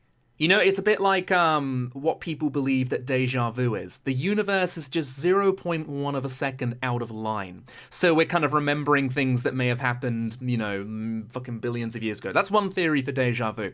I feel like it's almost happening here, and I really do feel like the main cause of that is a combination between Aerith and Sephiroth. Now, we'll get to Sephiroth, trust me, but the fact that this is all happening, because it didn't happen in the original. It didn't. And the fact that it's happening now can only mean that this has happened before. So if we're going by timeline shenanigans, why are things starting to go off course that the Whispers have now been introduced? And I feel like if other parts don't touch on that, like, for example, I came up with a crackpot theory. I'm talking tinfoil hat tier shit, right? And it does, again, relate to Sephiroth, and it ties into Dissidia. Oh boy, yeah, I was reading God, that. can you imagine? Can you imagine? So the thing about Dissidia, they make it very clear in NT and Opera Omnia that villains remember how they die when they're sent into those worlds. And part of me is theorizing, what if the Sephiroth in Remake is Dissidia Sephiroth, who is sent back but remembers his death, so now he has a hint, a key to stop his plan from failing. Who knows? I mean, again, this isn't Final Fantasy VII. This is Final Fantasy VII. This is what I mean. Remake. Yeah, and it's completely crackpot. Yeah. But it's also because the Whispers do genuinely seem to be against him, and he's just like, go away, and he slashes at them, and they just disappear. And so he's clearly, because Sephiroth's really the only one who knows about this timeline shit. He's just there, and he's meddling. It seems to be Aerith is aware, as well as Cloud's getting like inklings of it. Mm-hmm. It's framed that he's getting like visions, and like, he's seeing something, and like it's starting to like crack. For the first, 3/4 of the game, I thought Aerith just legit knew everything already. Like, she remembered the entire game. Yeah. I mean, to be fair, in the original, though, she, always kind of had that sense that she was, like, one step ahead of everybody. Which I'm glad she was always one step kept. ahead of everyone, but this is, like, one step ahead versus, like, being a prophet. And you can easily reframe that within the world as, like, she's Cetra, and, like... Yeah, there's definitely a lot of explanations. Because she's talking to the planet, and the planet can see everything. It's like it does just crack me up again with because there are things which happen which just shouldn't happen, and the Whispers know this. They do, because it made me laugh really hard, and I know they didn't intend for it to be funny, but it's when Hojo is about to spoil the plot to Cloud, and then it's like the Whispers wake up from a cigarette break, and they're like, "Ooh," and they just swoop in like, "No!" That is the only time I was like, the Whispers are good. Actually, that was like the one moment where they won me over. Yeah. It fell apart immediately after, but because like that is such a perfect. That's how they should be used. I feel, because that's a moment where like it's a very minor, inconsequential plot hole, but yeah, the fact that Hojo looked at Cloud and wasn't like, I know you're one of my failed experiments, is kind of like questionable. So for him to almost do that here and the Whispers be like, nope. And one thing I do like about the subtlety of that line, too, is that it's like, it's not a dead giveaway that Cloud's entire life is a lie, right? Assuming that you don't know the plot. Because throughout the entire game, there are moments that reinforce that Cloud is an ex-soldier. The fact that, he meets one of his buddies. The crisis, he comes in front of his buddies and they mention the Crisis Core stuff. And like, and if you, don't know that Cloud's a phony, then you'll be like, oh, okay. And then if you hear that line from Hojo, it's like, well, he's a bad guy. I don't trust him, So on that, that was definitely like, I don't know, the ghosts are intrusive, and it's they are. Unfortunately, for me, I'm tossed on how this is ending, or like why even incorporate this kind of meta commentary into it. Why not just put a press release and say you're changing things? But it's like they did. I can't tell if it's going to be good or bad yet, just because I don't know what part 2 looks like, and I don't know what they're changing. For me, I think one of the most telling things is that when Sephiroth kills Barrett, that shocked me. I was like, oh my fucking god. I was like, that's what they're changing. And then the ghosts switch it around. So that to me was almost like an indication being like, hey, anyone can die. And that's why I think moving forward, and I don't know what to expect with part 2, what I am hoping that they will do with this, and the fact that they've kind of, what's on the other side of that wall, freedom, terrifying freedom. I think that part 2 will have alternative routes, and I believe that depending on the completion of the game, either if you get Yuffie and Vincent in your party, or if you, do all the side quests and stuff, it'll open up the possibility for alternative endings and alternative scenes, because throughout Remake, there are an excessive amount of alternative scenes and moments depending on what you do in the world. I don't know if you guys know this, but you can get 3 different scenes at night with, like, you can see Aerith or Tifa or Barrett, like, right before you go up to the plate and stuff, and, like, everyone has a different moment, and then the dresses and stuff. So it seems that the devs are pretty comfortable writing alternative scenarios, and I think they wanted to give a literal story reason why the future could have even bigger alternative scenarios. And it seems like I don't know if it's because, like, how the developers see it or not, but the original Final Fantasy VII ending is bleak. It's not a happy ending, per se. Sephiroth doesn't win, but a lot of people fucking die. So I wonder if they want to take in part 2 or part 3, or how long this is going to go, that they're going to keep the original in there, but they're going to allow you to make choices that actually affect things later. Which is what I hope they're going for, but I don't know yet. So now, me and you have already talked about this, Buns, and I think we're both on the same page here. But I am dreading, and it's part of the reason why I'm so scared. I think if they're doing this, because the way I think about it is I think there's no way you can change this without ultimately making 2 different games, is making Aerith live. Which I don't think they might. I don't know if they'll mess with that yet. That's the one thing I don't know. But this is what I mean. If Aerith lives, honestly, I'm probably just gonna check out at that point. Yeah, that's we mentioned that before. If Aerith lives and that's the only thing we get, like there's no timeline where she dies and it plays out before, then that's gonna be a very big deal breaker. And I think the devs know that to an extent from all the interviews they've given. They seem like they know how precious some of these moments are and why they need to, kind of, people just want to see them remade in like this engine and stuff. So, it's up in the air. Who knows? Aerith's death not only affects Cloud, it affects everyone. It affects the planet itself. And I brought this up to many people, talking about how 7's original... Now, I know Sakaguchi wasn't directing 7, but he did have some, input with story beats. Yeah, 7 was really a story to kind of get across the fact that death happens and it's never pretty. It never happens in a Hollywood way. Death can happen so suddenly, and you really, it can just happen. Like, you could be having a great day and then you'll just have that phone call. Yeah. And it suddenly hits you. And this is what 7 is meant to make you feel. And the other thing as well is that it's personal to Sakaguchi because it's meant to portray how he felt after his mother died.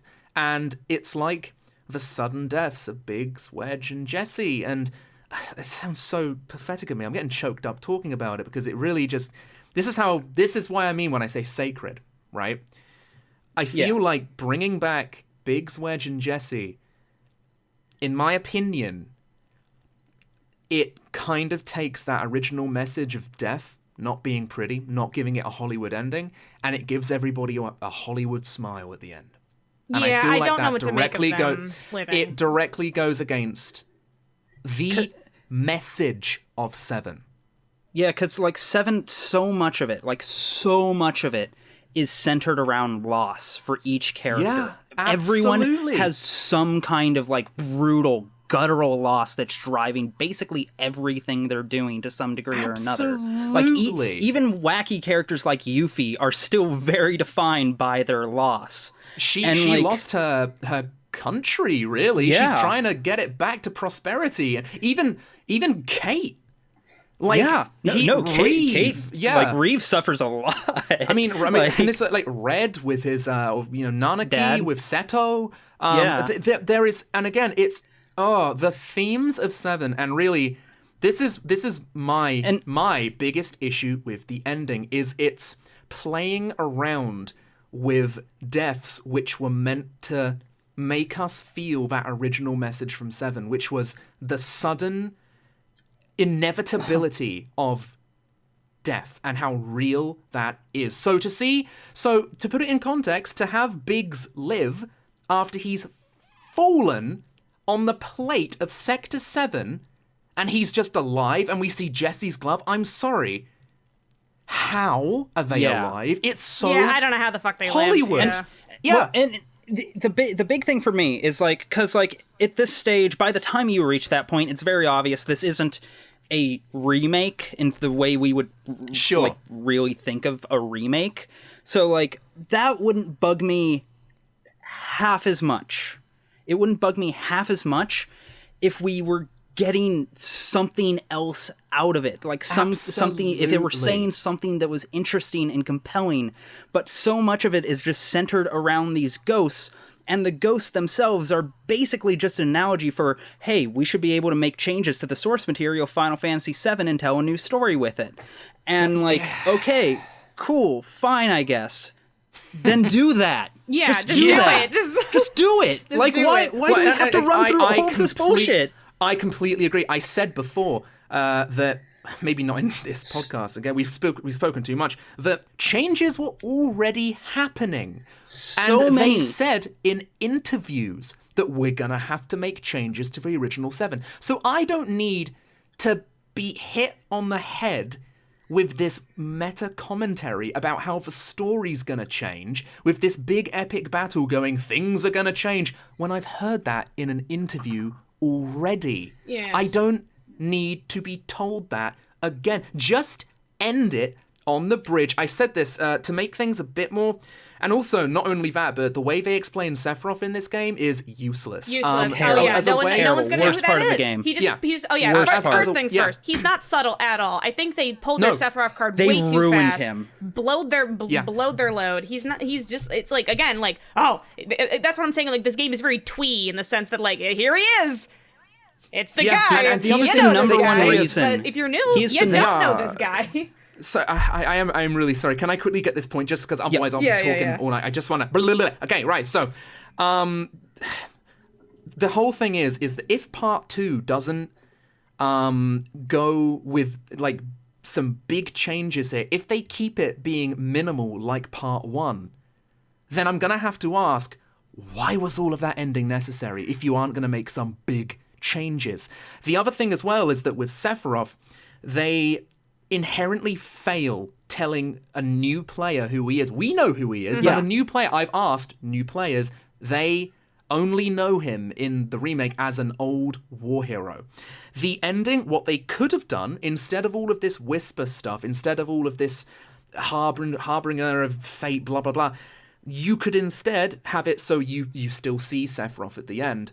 Give Cloud the calm flashback, take it there so you can still have a final boss fight with Sephiroth, but that way you'll actually get to walk through Nibelheim, you'll get to understand who Sephiroth is, what he's done, the absolute atrocities that he's caused, and you'll get to end it with a Sephiroth boss fight like they wanted to. Yeah. That's Like, that's you wouldn't even need to yeah. go that hard with it because he shows up in the Shinra HQ anyways. You can. There's so many ways you could have done this. Yeah, I think like, I really do think they found dropped the ball one with way him. I think that just strips him of all characterization. I think it's the weakest part of the game, considering how everybody else is so on point with how they're introduced and how they're built and stuff. Again, yeah, Sephiroth. Again, he's just like, hey, that's him. That's the guy. That's the iconic villain. Here he is. He walks. It walks feels in like Maleficent he's on... walking into Kingdom Hearts. Yeah. He walks in like a RuPaul's Drag Race queen, like on the catwalk, being like, "Yeah, I'm Sephiroth. What of it?" Yeah. And I'm like, yeah. And it's like, yeah, okay, I get it. And oh my god, it's like he's always smug chuckling, and I'm like, yeah, I get it. You're Sephiroth. That's epic for the win, if I dare I say. But who are you? Yeah, I mean, that's the thing, as a fan, and that's why I'm so up in the air about this shit. Because like, as a fan who knows this guy already, I'm like, hell yeah, Sephiroth's here, cool. You know, he's on screen, and that's why this ending is so strange. Because it's like, I'm sure the way I see it is like with all the ghosts and stuff, they wanted to meta commentary. On top of that, they wanted to have a big blowout final boss to top off the really cool JRPG, because the rest of the game is so fucking polished that they're like, we got to go the extra mile. We got to, show some shit. That's why it seems like the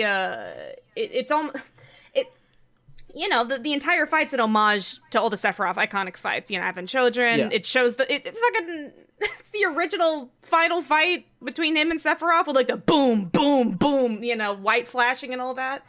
And the way I see it, it's like, this is just them being, here it is. Here's all that cool imagery you wanted. You probably won't get this later. They really. I do have to pipe in. So two things. I was gonna say we haven't been letting Foxcade speak. It's all good. I've just let you guys go because I know you guys have way more passion about this specific thing than I do. One, I do have to reiterate, as we've said multiple times, this is clearly not meant to be someone's first experience. This is very much for fans who are familiar with Sephiroth. And that, of course, we're going to probably have to discuss it, is like the concept of remake. Is it ethical to call this a remake, blah, blah, blah, blah. We'll get to that in a little bit. But I will also say that, like, in terms of like the context of the game and how it clarifies it, it's always very vague on when we're actually seeing real Sephiroth and like Cloud having visions of him. Yeah. That I do kind of like, actually, because that puts us in the same headspace as Cloud. Because we do know Sephiroth is there. We do have not Heidegger. What's his name in the Shinra HQ? The Palmer. We do have Palmer literally seeing him, and that's clearly not a vision, because he's like walking around. He's like, butter in my tea. I fucking saw it. Yeah, my butter in my tea.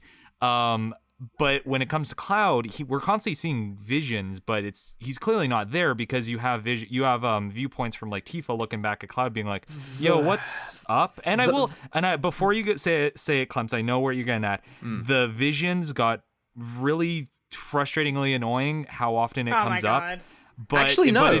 Surprisingly, like I wasn't. There is like, I think, a point with that, and yeah, like it is this like, my interpretation of how they were implementing Sephiroth, as ham-fisted as it is he's kind of tangible with the ghost things of like the weight of Sephiroth and the big scenes of Final Fantasy VII. If we're kind of continuing on the meta commentary, but in terms of being a villain that's well established within a story, not great. But again, this works better as a companion piece than a replacement. Yeah, and like, and we were saying this earlier, like the thing about this part, and despite the fact that this ending was such a curveball for new fans or like old fans and stuff, like we knew this was going to end on a cliffhanger, right? Yeah. And so I just, in that regard, it's like, it's so. There's so much Sephiroth, and if you have no idea who that is, there's not even enough build-up to justify, like, wow, this is emotional. I think, because again, if they would have been more subtle about it, and Clemps makes a great point of this in his review because we talked about it, but the fact that immediately he's up in your face is just like, you don't know who the hell that is, and so it would have been great if they showed gradually throughout the game that you see like hair, coat, just so subtle that he looks like an NPC turning a corner, and then eventually reveal him in that full body headshot and all that stuff at the Shinra building. And another scene I was very disappointed by. I'm sorry if I'm like rambling, but no, it's all good. I was a little disappointed in the Shinra building where instead of coming out of the prison cell and Sephiroth has just decimated everybody in the building, and there's dead bodies everywhere. There's just blood smeared all over the fucking walls and stuff. Instead, Purple goo trail. instead it's Genova's coochie juice just being like spread up until to the president's office. So I was really I was looking forward to that. And then when it didn't happen, I was really sad because I thought that was one of the coolest parts about the original. That right there really touches on like my biggest problem with Sephiroth by a wide margin, and the number one reason I cannot in good conscience recommend this game to someone who hasn't played Final Fantasy VII is like, okay, admittedly this might be me looking at this through rose-tinted glasses a little, like without question, but like in the original game, the build-up to Sephiroth is so pitch perfect. Oh, I agree. You hear about him in like whispers and murmurs. You hear about him talked in passing as this like terrifying, unstoppable force that has done all of these terrible things. And then you just kind of forget about him for a while until the exact moment you walk out of the prison cell in the Shinra building and just see the walls bathed in blood. Yeah. And you immediately realize, oh, I can't fuck with this guy. And it's a missed and then there's like the opportunity. Zolom and all of that. Yeah, because you walk around the Shinra building with all the employees and the recreational things. Like, can you imagine in the remake, like how it looks, just walking out and going back to that reception hall, and it's just the teen rating of this game hurt it. Yeah, I think that was they were already pushing their luck like. with how much cursing there is. I mean, like, and you know, the fact that they joke about ripping off testicles. Let Barrett say fuck. Yeah. No, but seriously, I do think it was probably because of the rating that they didn't do it because it would have been too real. It definitely was. I do need to jump back to what Foxcade said about the internal visions of Sephiroth, and it's not exactly what you think I was going to say, even though I do agree with it. There were far too much. But what I actually think they were doing, which I thought was all in all a great new addition to the remake, is establishing the reunion early. The reunion, for example, it comes in stages. Marco, Cloud's neighbor, what a coincidence, is in the very late stages of his reunion-ing. Cloud, when he's seeing Sephiroth, that to me is the Genova cells in his body activating. It's because keep in mind at the very end where he's going towards the lift, he's going mother, he's going out. That is the reunion. That's not any. That is quite literally his Genova cells waking up and taking him to Sephiroth. Because Sephiroth wants to wear him like a glove. And yeah, that in my opinion, the internal buzz and all that, I thought that was good. It was just overused. It was overused. He has like a million trigger words. It was like anytime it's like sword, adventure, clashing. Yeah, and suddenly he gets like. I think it could have definitely. It hits peak. I get it. They could have still done what they did, but in relation to what Clemps was saying about like getting little glimpses of him, they could have still done this like. When the screen goes a little green, they add like the filter, the vignette stuff. But instead of just like having like Sephiroth right fucking in front of you, just have like, as they're like walking down the trail, like he like gets like a flash of Sephiroth walking past him. And you just get like a little kind of side glimpse of him, maybe just like his shoulder and his arm. And just then subtlety. he like looks behind himself to see who that was. And it's just no one's there. And, maybe Tefka's like, is everything all right? And he's like, yeah, and just kind of keeps going forward. Like you could have easily done it that way, but every time he has those like flashbacks, it's a very long scene where it's just like, a fucking a time for Sephiroth's monologue time. Yeah. Oh, yeah. Especially like where he like puts his hand on Aerith's shoulder and he's like, "You can't save anyone, Cloud." I'm like, oh boy, they know I played this. They definitely could have done that in a very subtle way that still would have gotten the general idea across. And and I've said it before. It's just Nomura, it's Nojima, whoever does the like the heavy writing and implementation side of it. I don't know who's responsible for what. They're just not masters of subtlety, and it very much does get to the point of as Buns get it, like, yes, I get it, like, thank you. Yeah, okay. Sephiroth is the guy, is the dude, and the man, and I do feel legit bad for newcomers though. If this is your first Final Fantasy, like, It's the way they're trying to sell it to people. yeah, Yep. yeah. Yep. That Which, I mean, it's still a great experience. It's just you have no context for the main villain, which is really disappointing because Sephiroth is such an Very iconic villain, and I disappointing. do think this game does him a little bit of injustice because they do The treat him re- Very much. like he's the iconic villain. It's like here we don't have to treat Sephiroth with subtlety. He's already iconic. We don't have to try. Just I completely agree. It really is, because in the original, I played the original Midgar section for footage, and it's as you say, like the Sephiroth is built up so well during Midgar, and he is scary. he is Because terrifying. You never see him at all. You only see the aftermath. Yeah. And that is what, and again, it plays into fear of the unknown. Like what the hell is he? Because you had trouble going through the Shinra building, not Sephiroth. He leaves blood in his wake. And doubly so since, like, for you, he is, like, almost from the word go, like, he is, like, clearly the end game. But for him, Cloud isn't even a blip on his radar. He doesn't know, and he does not care early on. It's not in the remake. Not in the remake. Not That's at all. Cloud. In the remake, they might as well have been next door neighbors trading stories, like... Yeah.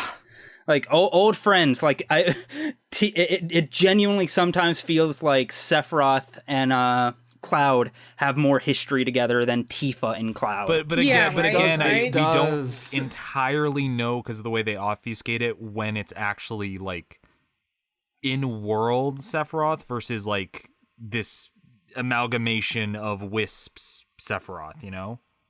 Yeah. So that's where I think it's like very vague, and maybe that was intentional and why they did that. Because yes, I do agree, it is much more fitting in character if Sephiroth's like, "Who are you? You're so beneath me," sort of thing when they first are encountered.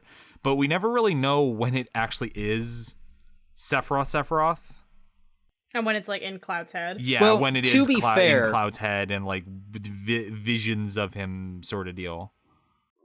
To be fair, even in the original game, like, you never really meet Sephiroth until you get to the crater. Yeah. A lot of people that's forget that semantics. actual Yeah. Sephiroth is hooked up to the planet and he's using his little cult man to like be a little body double. Yeah. Yeah. He's like, he can tap into the Genova cells and essentially just because I had another interesting way for the story to kind of take a twist if they are going to make big changes.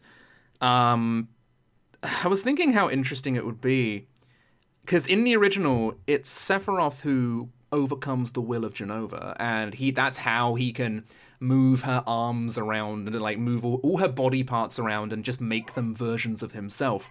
Because of the soldier injections and stuff, he can do that. He's a strong man. But I was thinking, what if we just twisted it around this time? So maybe make it so Genova turns out to be more strong than Sephiroth realizes. Maybe make it so that Genova ends up having more control over Sephiroth, and maybe that's why they're giving us more Sephiroth now, because they're actually gonna make him a secondary antagonist. Maybe they're giving us all of a Sephiroth we want now because they know they're going for a different route. I don't know. Who knows? Who knows? You see, I want to believe that, because that does I know, sound right? like kind of interesting. I do not believe they're going to be half that bold. Yeah, we'll have to see. No way They've in already hell. been pretty bold. Yeah, well, here's the thing, and like when it comes to like part 2, and like obviously they're taking creative liberties now, moving forward.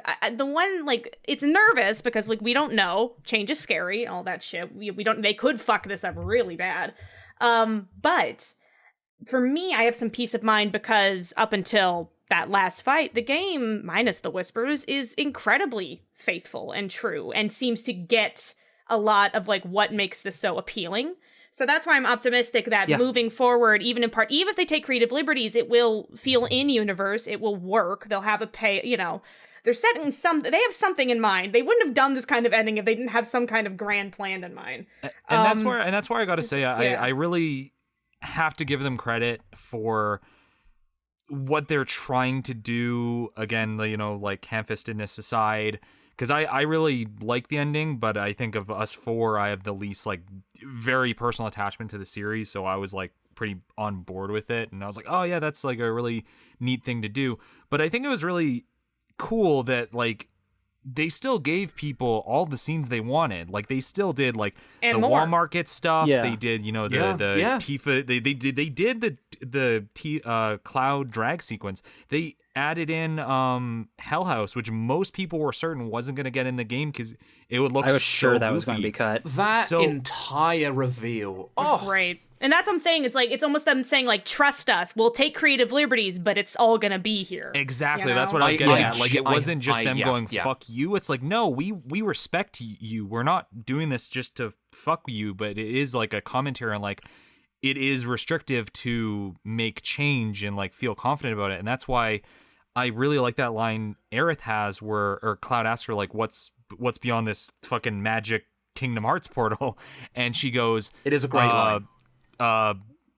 Freedom, like Boundless, terrifying freedom? No, just boundless freedom. And then the follow-up is, maybe that's why we're changing more than fate. Maybe that's why I hesitated. And I was like, that is very clearly a writer line. Like, that is the writer literally looking at the audience going like, we know how changing this is really scary for you because it's scary for us. Mm-hmm. Yeah, that's why I This think is where when it comes fair- to meta commentary wise, I do think this is better meta commentary I've seen in a game. Although again, it's like at what cost? Yeah. But it's, Yeah. you know, because I would describe the ending as fan service throw up. I thought it was amazing, but at the same time, I was like, why are you showing me this? Yeah. And that's the thing is that it has such an inconclusive. You know, the unknown journey will continue. It sure will, and we'll just have to wait and see. Yeah, You know? I think that's where a lot of fears come from, is that like we kind of are being left hanging for like 2 years. We're literally on a cliffhanger, just like, Yeah. okay, like even I, as someone who liked it, is still very much like, if they fuck this up, then I look like an idiot for going to bat for this. Yeah, that's what I'm saying. That's why I'm in this halfway point of like, I can't say it's a good or bad ending yet. I think it's a cool ending. It's a ending. It's definitely a final boss. But beyond that, it just I'd have to see how they handle it, because if part 2 comes out and they take creative liberties that just ruin it, and like everybody's kind of on board that it's ruined, I mean, like, then what? You know? But I do trust them with the quality of this part and how much attention to detail they put. I trust that they will make a fun product regardless. I just worry that they might lose what makes them special in the process. My fear is almost kind of the reverse of it, and it's because I've seen it played out before, and I doubt this would happen, but it's just something I've been thinking about is, this is very much like our, you know, gaming generation's Last Jedi. It's very divisive for how much it wants to like take the reins and do something new, and that really split people. And then, you know, in relation to Star Wars, you know, it changed directors back to J.J. Abrams. And then Rise of Skywalker is this, like, very boring nothing, just like, oh, we're going to play it super safe and go back on everything that last one did. And I would be very scared if they got very strong feedback and did the same thing, because got cold feet and if they got cold feet and they got scared by, you know, the reaction. And I think it's pretty split, because I've seen people that love it, but I've also seen people that are very vocal about what they don't like about it. And I think there's valid criticisms and, you know, praises on both sides. But if they got cold feet and they went backwards, then yes, people would get the FF7 that they want, but then it'd be like, okay, but then why did you do all this? And, you know, if they're going to do damage control, it would feel very like, okay, well then what the fuck was that? Yeah, so I hope that they stick to their guns creatively, at least it comes to like, don't do this half-ass shit. Go big or go home, you know? In this case, it seems you like... You paint such a good point, and I'm so happy that you brought it up, Foxcade. The thing with this ending, and it's why it scares me so much, and I think I agree somewhat with the idea that the ending was cool. I just think it was too much.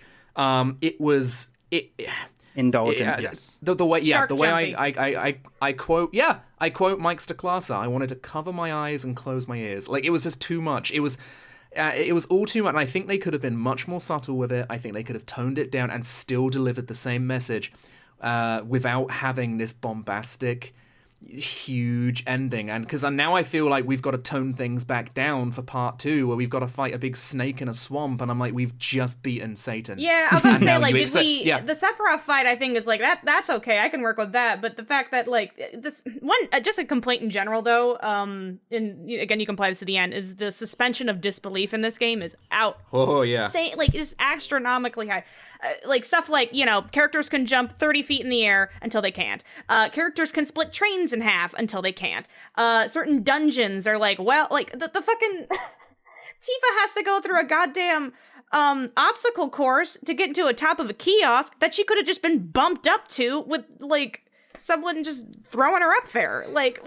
Yeah, there's you have to go through a haunted train yard because you can't walk over some train tracks. Yeah, exactly. It's kind of hilarious. So on that end, it's like, it's a video game that does video game things sometimes, and it's a little annoying. I will bring up the ending again, and sorry, I went a bit off topic from my original point, but this is why it's so scary, because I agree with everything Buns just said.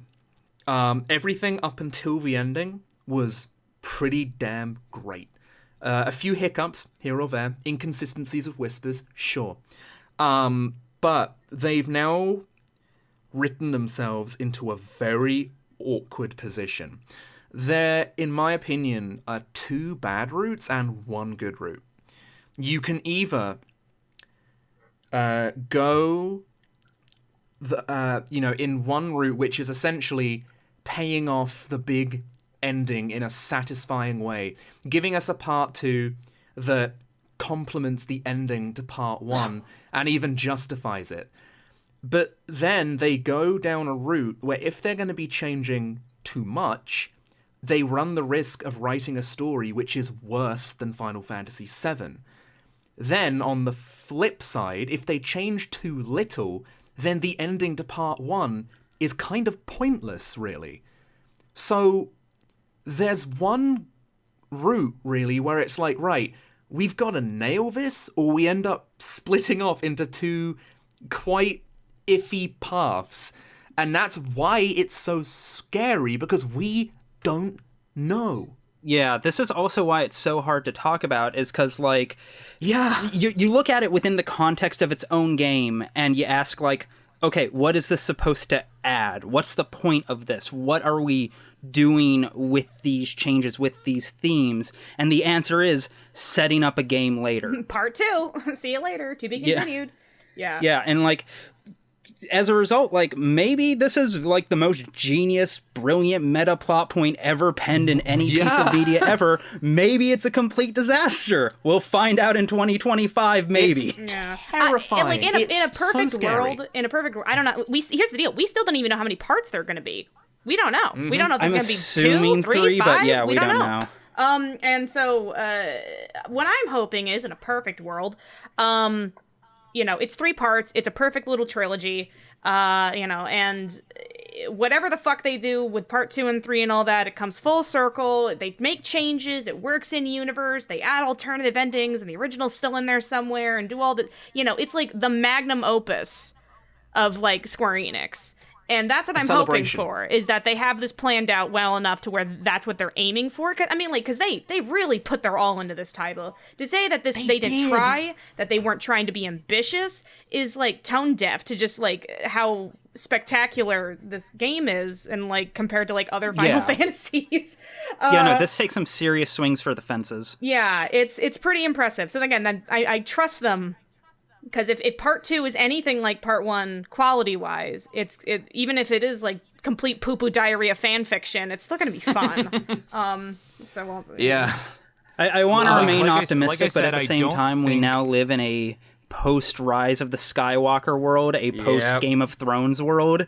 So it's like, you see these big projects where it's like, they have to have that planned out, right? Right? They have to have that planned out. Like, there's no way they're just doing this off the cuff, right? Yeah. It does make me so sad picturing, if they haven't planned this out, all of them in a room with 5 cigarettes in their mouths going, what have we done? What the hell just happened? Yeah, what have we just done? And now they've got to be like, right, oh They my have God, had, okay, they have shit. had a lot of time to think about it, though. I mean, like, Yeah. at the very least, like the perks of having a 5-year development time, and then knowing, part 2's already in the works. So, like I said earlier, I don't think they were doing this haphazardly. Foxcade.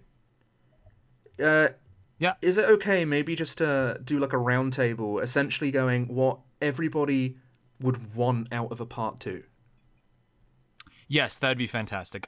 Just to reiterate what I was saying earlier, though, I don't think Nomura, as I said earlier, I don't think Nomura, Nojima, anyone on the creative staff were doing these changes half-heartedly. I don't think this was like malicious or to spit in the face of the fans. Yeah, no, not at all. They very, very clearly knew the weight of what they're doing, and that's why I feel very like I completely get the criticisms of like, does this count as false advertising? Like, what do they think they can do FF7 better? All this stuff. Like, there is very valid criticisms, but anybody who's trying to phrase it as Nomura destroying FF7 maliciously just so he can have his own fan fiction. No, it's a group effort. I really don't it was a think group that. effort. That's a very negative, shitty way of phrasing it. Yeah. Like, you don't have to like the story, but that's a very malicious thing to say. Yeah, like these were passionate, dedicated, creative decisions and that fact does occasionally make it all the more perplexing,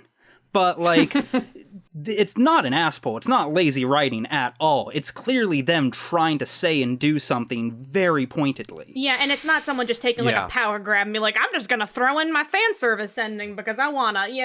This was a lot of the original creators are working on this and stuff. This was a thought out group decision to go through with this, because you don't just make that and put all that effort into that without having some kind of idea behind it. Just spent several $1 million on a shit post. No big deal. They could have just the game was already great. They didn't need to have that ending to make it cool. No, they truly didn't. If anything, they've got people talking. Yeah, as evidenced by this 2+ hour long podcast we're doing. Yeah, exactly. There's so much to talk about, and I think that's what's so great about it. Before we segue into what Clemps was asking for, is I think it's so cool that this is like igniting such a passion out of people. Mm-hmm. That's one thing. Yeah, and I have to get kudos. It puts everybody in the same boat, new and old fans. We are all anticipating that part 2. Yes. Maybe. Yeah, and because if it was like a perfect, just like 100% loving recreation, like most of it was, everybody would love it. But then it's like, okay, cool. Now we just wait for part 2. But now there's like it's fearful, but there's like excitement and what's to come and anticipation. It's and, again like sexy. I don't want to downplay people that are criticizing it, because there's again valid criticisms, but I think that's just more interesting to me. You know what, Foxcade? You sent something to me yesterday that I inherently had a guttural flinch reaction to, and it's nothing. Not your fault at all. It's more the phrase itself, because I kind of it said, because I was talking about problems, and you sent me a quote from the trailer, which looking back at it is, and it was the reunion may be dope as hell. It may be may make you scared, and this is the bit which made me flinch. But let us embrace whatever it may bring. Now, my problem with that line is that it almost sounds like they're saying, well, even if you didn't like it, just embrace the change. And I'm like, listen, we're social distancing right now, and I'm scared. I do not want to hug anyone. I think it's less like just accept it and don't question it. I think it's more just like accept that. Just acceptance change is coming. More than anything else is what it's trying to get across. Yes. Oh, and I've like the fact that was that. in like the reveal trailer from 5 years ago, like they clearly knew this was coming, and at first, like I think people kind of got that from the original. Oh yeah, I remember that line. I pointed that out. With what happens in the ending, that's very transparent. The original quote, because Clemps kind of like paraphrases it a little bit. I like his way of phrasing it, but the phrase is, the reunion at hand may bring joy, it may bring fear, but let us embrace whatever it might bring. And when I finished the game, I thought back to that and I was like, they really knew that this was gonna cause a lot of fear and anxiety for people. Yeah. Which, again, I just feel like the word optimistic about part 2, but nervous. Big fat nervous. I think this is really where the gradient pops back in again, because I can't be optimistic, but I can't be negative. I'm stuck in limbo again, because I feel like if I make myself too optimistic, I might potentially be allowing myself to be disappointed in the future. If I leave myself in this middle ground of just going, of more just expecting it to come out rather than being optimistic, rather than being too negative, and just expecting an adventure that may or may not disappoint me, it keeps me much safer. Hopeful pessimism is always the safest route. Yeah, yeah. Like at this point, my expectations of part 2 are basically, it's going to be a video game. They're going to charge $60 for it. All right. Yeah. There might be a physical release for it. Maybe. We'll see. All right. And that's about it. That's about where I'm at right now. I guess for me, because I think maybe I kind of was. I'm stupid excited to see Yuffie and Vincent first of all. That's above all else. Even if the game sucks, even if I hate the plot, I just want to see him. And Sid. Sid's gonna be great. Again, with the characterization, I'm super excited. I do. Although, think please let part 2 be M-rated, because I can't imagine Sid without saying fuck. Oh, right. But that's not the same character. It's literally not the same character. I think part 2 is going to be an open game, though. It's going to be like a much more open world game, considering part 1 is, I would compare part 1 to Final Fantasy X, where it's a lot of linear sections mixed in with like some open areas, and it's linear again. Sure. So we'll have to see. But again, that's like that's the cool part about this being a separate game and like not just like a continuation per se. It's like if they can take new design choices and who knows, we can be driving around in a car with the gang like in 15, but like you're in the fucking buggies and shit and the airships and all that. Like it can be really fun. Yeah. I will say though, hashtag let Vincent wield a chainsaw with a Jason mask, please. Yes. Oh. If they put the bat in here, if they put the nail bat in, and like all this I just shit. I just want to see like, because again with Dirge of Cerberus, I think they were like, Vincent's a bit too cool for all those dumb limit breaks, and I'm just like, no, give him a chainsaw arm, make him Evil Dead 2, please. I beg of you. I mean with the Sam Raimi a paycheck. Again, they did. Again, they did put in Hell House. They did put in the Swordipede. Like, I was actually really impressed that not only did they add the Swordipede in, but it was one of the best boss fights in the game, at least in terms of being a set piece. That's honestly my favorite thing about this game at large, is literally every goofy ass thing I thought they might cut. Doesn't matter how small it was or how goofy it actually is in execution. They were like, nope, it's going in. Yeah. Oh yeah, that was the best part. Like, but I think before, I think we'll end on like maybe what we hope for, the next part to be. But I do, because I think we skipped over quite a bit, because there's so much to talk about with this game, and we could easily go for like 5 hours if we wanted to. Yeah. But what are some of your favorite like stuff now that we're in spoiler? What's your favorite like little moments that we got out of this game? Oh boy. I guess Clemps, if you want to go for it. Clemps, you start with like some favorites. I mean, again, that's the. I don't want to... Okay, I'll start with one moment that I was like, actually kind of like, you guys nailed that moment. They really nailed how creepy Hojo is. Right? I was going to mention that. Oh my god. He's the creepiest character in any video game ever now. Oh my god. 8 layers of shit and grease, and he's, oh my god, he's so great. It's so great, because he's so disgusting. And it's like... And the extra detail of... Everybody at Shinra is so fucking creeped out by him. It's great. Oh my god. Yeah, again, the characterization, he definitely does immoral shit to dead bodies. Yeah. Oh, it's so fun. It's so creepy. I definitely and we got a Gact appearance or a Gact type cameo. He made it. Can you imagine how creepy Hojo would be if this game had an M rating? They would have kept the dog bit in. Oh my god, I'm so mad. I'm not, actually. I think it's a perfect way to keep... Don't get me wrong, I think that moment makes Hojo even creepier, but I do think their way of adapting it to be more in line with the rating it had, where Hojo still does imply something unconsensual, but they don't imply bestiality. So he just has that creepy monologue, like rubbing up against the glass and like fogging it up. That was great. I accept it for the sake of the rating, but like that also does kind of extend to my broader critique of the game in terms of like how it's kind of been sterilized a bit in terms of like no blood, no cursing, no any of that. Well, Yeah. I mean, I guess okay. like when it comes to my favorite additions, obviously the dancing scene. Oh my god. Oh yeah. Oh my god. Yeah. Again, not only did they keep the dress scene in, they cranked it to 11 and just like they leaned the fuck in, which I thought was great. The best addition though, which is sadly one of the like kind of the game's detriment, Roche. Great new character, fantastic sequence. I was so disappointed he wasn't in the final chase sequence. I am hoping that he will be in part 2. My theory is that I really don't know why they didn't put him in there. I don't know like, either. I was think they probably shocked he thought it was didn't gonna show be up too at the much. end. Yeah, and again, what I you're was- saying, it's like he's a new addition, and you're disappointed he's not there at the end, which is a sign that he's a fun character. But I think in part 2, it'd be cute that like he gets fired from Shinra from pulling that little stunt by destroying thousands of dollars of equipment, and then he's just like around, just driving around somewhere in Gaia. I don't know, it'd be fun. Well, That'd yeah. be great. Well, I was with how they like presented him. I was like, oh, they're he has something with Cloud, and he's kind of chasing after him.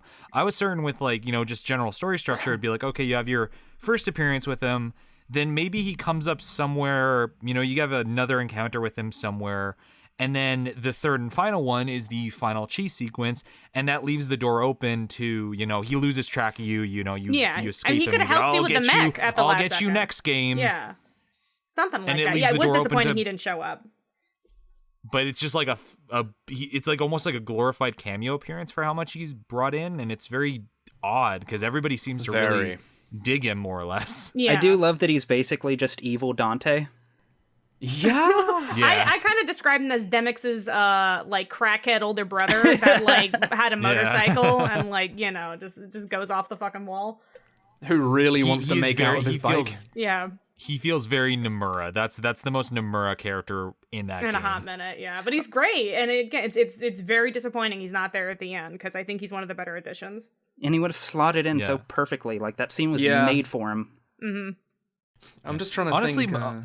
Oh, sorry. Please go ahead. The general Shinra HQ is also really fantastically done. Like I think it was in Clemps in I was kind of going over your script, and I think it was you that made a really good point of like that was my favorite bit in the game, and I'm Yeah. gonna bring it up now as one of my favorite moments in the game. yes, okay, you express it because I think you put him into better Cool. words. So first of all, one of the best bits, as you said, Foxcade, characterization of some of the villains. For example, Hojo, when he's talking about Aerith's mother and how she's still here in a petri dish. I was like, yo. I loved Don Corneo and how they took extra animation to make him genuinely smell slimy through the screen. It was great. So basically everything with characterization. Jesse loved it. Don Corneo loved it. Hojo loved it. Scarlet and her little incident with the materia room where she's like that using was it. great. So Oh, good. yeah. She's getting off to the idea of making life out of something. She's like, and I'm like, oh. And then she just lets those scientists blow up. It's great, yeah, honestly. So all of those bits were top notch. Absolutely loved it. Basically everything with characterization in this game I loved. However, my favorite bit, and it took my breath away, it did. The ending of it, anyway. I loved the bit in the Shinra building where you're taken on a tour, and it is a perfect satirical look at Shinra. And it's so wonderful because you're going through this, you're like, it's a happy-go-lucky Hansel and Gretel candy house just coated in lies and deception, and it's like, and because you know it, but you have to go through it like you're a member of the public, and it's so good.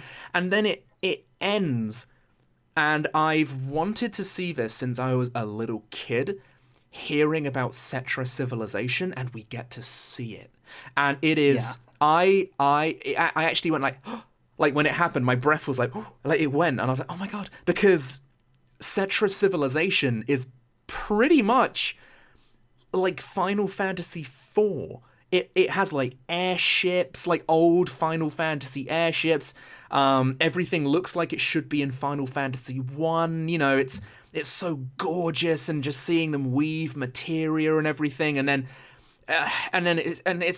it ends, and I don't like the bit where Sephiroth pops up because for reasons we've gone into, but the final bit where I still don't even know what that scene is. it's just meant to be like, oh, world history. Spooky Sephiroth. So I wasn't sure what to make of it. It was like it just ends. Did anyone else see that? I'm just the bit with Sephiroth, in my opinion, is literally just Sephiroth messing with it, and he's giving them all the illusion. It's not actually a thing in the thing. It's just meant to be Sephiroth messing around. But the ending where the voice, and I'm like, this is the perfect end, where they give us a pretty, detailed explanation as what the Cetra do, what they do with the planet, but they end it with this perfect note where it's like, I wonder if they're looking at us now, wherever they are, waiting for us to reach them in the promised land. And I'm like, that's brilliant. Because, Shinra's full of shit. Shinra are trying to paint themselves as like the descendants of the ancients, and we're just doing what the ancients did. But now we have modern technology, and I'm like, but they just they have no idea how much harm they're actually, or they probably do, to be fair. And it's great propaganda. That's what it has. Like it is. It does a great job of selling like how someone could buy into Shinra's bullshit and see themselves as the good guy. Yeah, despite the very obviously terrible things they do. Honestly, that entire bit, I remember it left me with like tingles. I was like, ooh. Like I just it was like I'd just eaten a big delicious meal, and I was like, right, that's me done. I'm turned the game off. I'm done. It was great. I think the Shinra bit also is really good at like it shows like a really good spectrum of like the Shinra company, because you have like the people that know they're evil, they're just like, yeah, we're doing this, fuck all the people. You have people that kind of accept it and it's just like that's our job. There's people that are kind of indifferent, but they'll kind of like be like, I don't really give a shit about Shinra. This is my day job. And then you have people like, I really like the characterization they added to Reeve in those scenes. Oh, I love my boy. It feels like they kind of better establish him as like Reeve. He's straight up like Machina Bridge. I love it.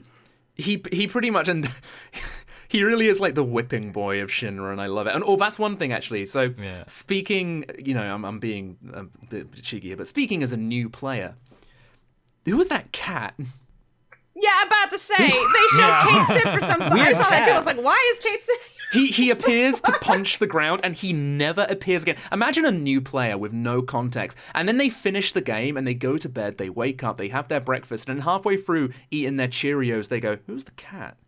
What was that cat Did about? they ever explain that cat? Yeah, what? Because we know who he is, but obviously newcomers don't. I feel don't feel worry, so you'll bad find for out in Reeve, 5 years. Just because, like, if you go through like the Shinra stuff, like every other person there is involved in like weaponry, biohazard stuff, rockets, and then Reeve's just landscape and architecture and planning and development, and he's like the only person there trying to not do like a shitty job or like hurt people, and I love him so much. The whole round table bit as well, seeing how desperate he was getting to the president. I love it. Like, just you know what?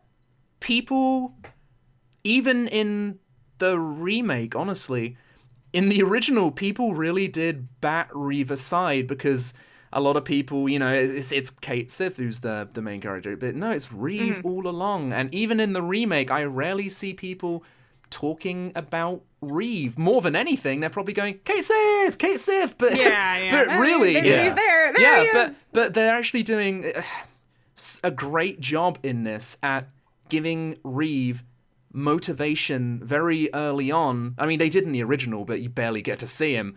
You get to see more into his struggle of, being in his position when seeing all of the evil that's going on. And I really do hope, if they have to retcon, shift things around, give Reeve more things to do in terms of the Kate model. Have it so sometimes Kate will just go still and then you'll actually hear Reeve's voice come through Kate, like a radio voice.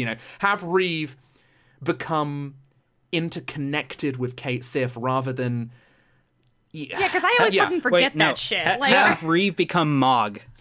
I mean, because Dirge of Cerberus, ironically, does a much better job with that. They show that, Reeve is indeed Kate Sith, and they actually make Reeve into a main character in Dirge, and it's one part of Dirge where I'm like, yeah, did good, kid, but yeah.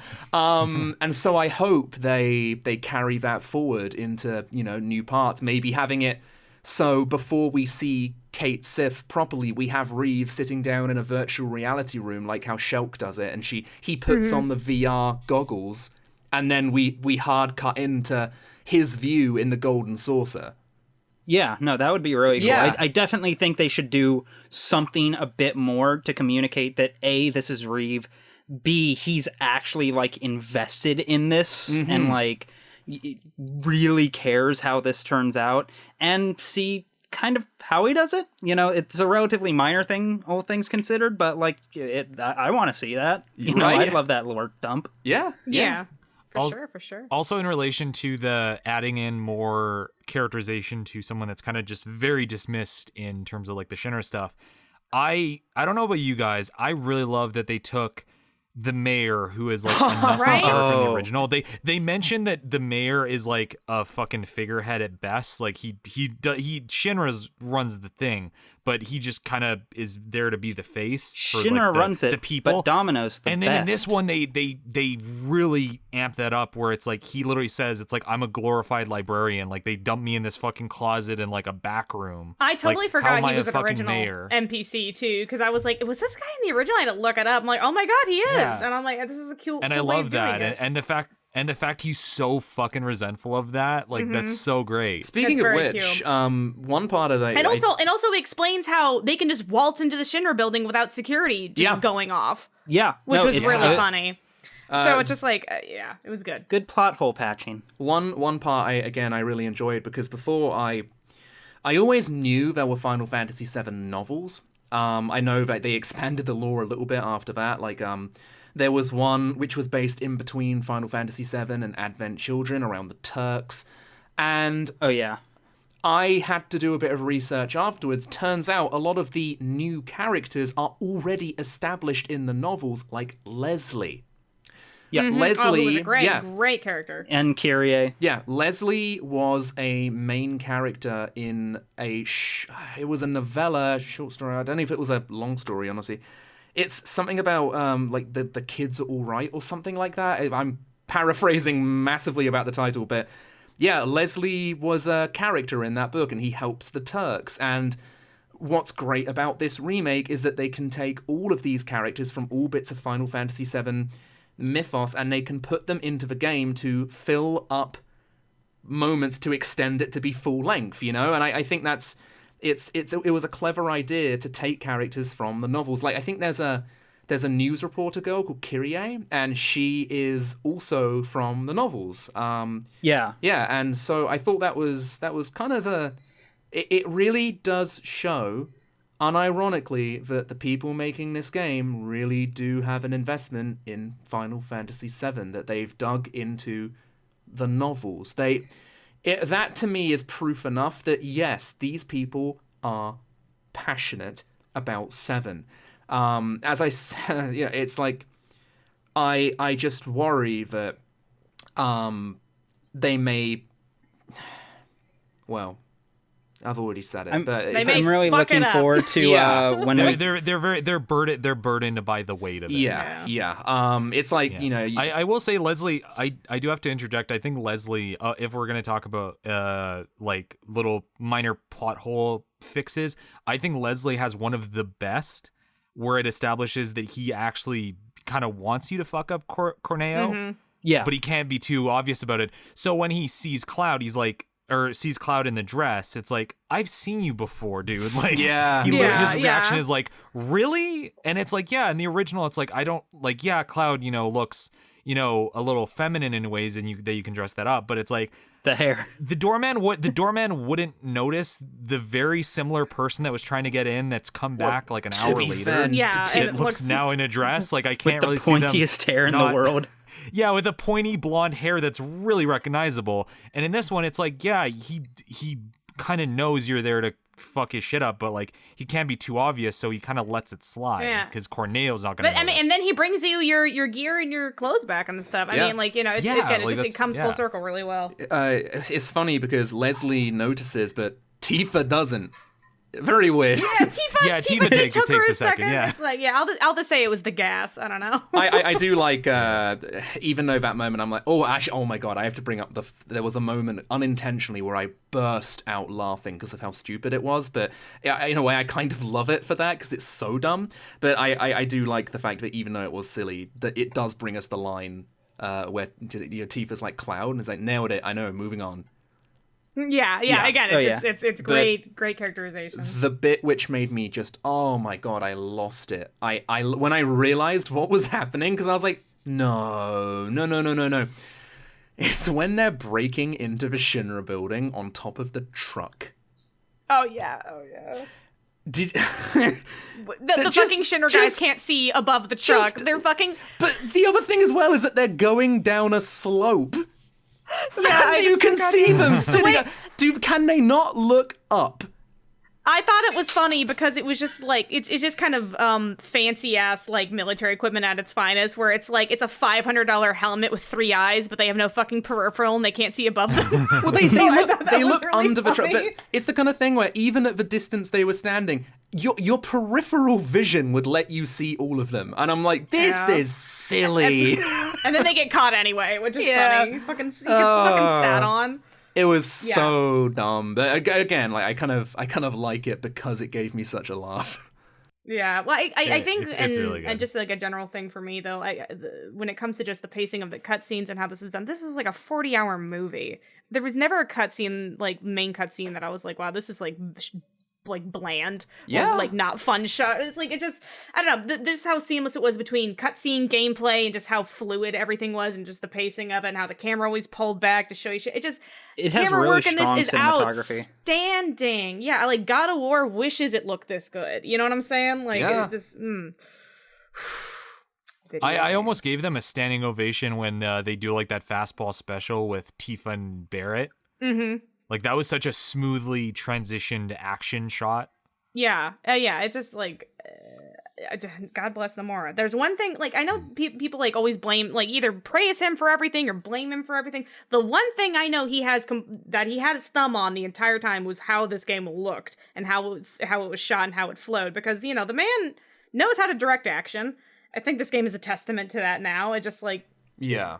The pacing and the flowing is just really nice. Nomura has always been like kind of a questionable writer, but always a masterful visual artist. And he's a great director. Doubt. Yeah, like writer is up in the air. He knows how to create amazing setting, shots, frames. Yeah, he's a great director for sure. The man's an artist. He's an artist in real life, and his art is stunning. Yeah. Yeah. Well, Buns, me and you just recently watched Advent Children. Yes. It's like, say what you will about that movie's writing, those action sequences are fantastic, insane, and I'm glad that there's remnants of them in this. I mean, like the bike scene, like Nomura and motorcycles are a fantastic mix. I like my motorcycle. He has a clear fetish of motorbikes and black leather. Yeah, and we got one of the prettiest games ever because of it. So, but yeah, we've gone on quite a while. So let's wrap up with our general what we, in the ideal situation, what we would hope the second game would be. Open world, multiple routes, multiple endings. That's what I hope for. Okay. I guess I'll go. I would like part 2 to make me not forget about the ending of part 1, but to just tone the ending down for part 2. Don't make it as bombastic as part 1. Bring it down to earth a bit more, because I feel like if we're going for 3 parts, having 3 post-apocalyptic final battles is gonna feel way too overkill. I agree with Buns, having it be more open. I mean, God, if they could somehow make it seamless between open world and walking into a town, that would be astonishing. So kind of like, imagine Witcher 3 kind of levels. Mm-hmm. Like, that would blow me away. I would like to see their changes pay off. I want to be filled with an optimistic, happy feeling at the end. Yeah, no, at this stage, I genuinely don't know what I want from this, or even what, like, they could put out there. Because, like, on the one hand, the obvious and easy answer is, just off the top of my head, the cleanest thing I can think of is just do the story up to the Aerith plot point, and that can be the end of the next one. That seems relatively clean, all things considered. But at the same time, like, clearly that's not what they're aiming for, and at this point, I'm just effectively balling up whatever expectations I have, throwing them over my shoulder and hoping they land in the trash. Like, I expect it to be good. I'm going to buy it. I'm going to play it. But at this point, I've just removed all expectations off the table. Sure. I'm just going to blindly trust Nomura for the time being. Well, yeah, because I mean, we can't really even, like, I keep seeing, like, speculation on, like, how many parts is is this going to be? And it's like, is it going to be the, like, amount of discs? And I was like, I don't even know if we can, like, put the, amount of discs or length of the original game into the equation anymore, because we really don't know how far they're going to go with these changes. My ideal situation is they still hit a lot of the core moments that I think fans want to see brought to life. Maybe have the flashback to Nibelheim, work that in somehow, because I think that's still reinforces some character personality stuff. Probably obviously have that bring be in the intro. Yeah, it's like bring in if they just cold did open that as on the intro, Nibelheim story, like that'll be a way of explaining shit. segue Yeah, that'd be in. nice. Yeah. And then you have Yuffie and Vincent brought in, and Sid, and all those beats. But still, now that they've established that there is wiggle room to change things, not to, as we said, have cold feet about it. Because that's kind of what I'm worried about, is that, like, they're gonna see the reaction and kind of pull back a little bit too much. I mean, they've already established that, like, Biggs, Wedge, Jesse, and Zach are seemingly alive, so, like, they're clearly establishing those are going to have payoffs at some point, but it's still very up in the air on what they're going to do with that. One of my biggest worries, and I was going to bring this up with when Clemps was talking about Sakaguchi, and, like, the idea of, like, loss and death being a very key part of the original story. And I said this to you, Clemps, is that if you look at the Kingdom Hearts games as a really good example, Nomura and Nojima, because they're kind of a pair on the Kingdom Hearts games, they seem to really be scared of killing off characters. It's very that ain't the fucking truth. Actively very much doing Oh that. god. They need to respect death. They really do, especially in 7. Yes, and I do hope I know they've established that they can change things, but I hope there is some kind of, like, plot idea where it's like the world is still fighting them on it. Like, they could continue their meta commentary with the idea that, like, they're still getting pushback, and have Aerith's death be one of those things. Yeah, I did just think of something which would be really fun, a kind of twist in a way. You know how you said the Nibelheim flashback could be the intro? Yep. What if you twist things up and make it so you control Sephiroth during that? That would be pretty Again, slick. it's an open book, the unknown journey. Yeah, make Will yourself continue. pretty OP for the intro. And it'll also give people something which I'm sure a lot of people are like, "Ooh, I want to do that. I want to control Sephiroth." You can realistically, and you'd also be seeing it from Sephiroth's point of view, which is unique. Yeah, without question. Like, I'm trying to think, and that could potentially be a good way to introduce, like, any new mechanics, that they want to show off. Yeah.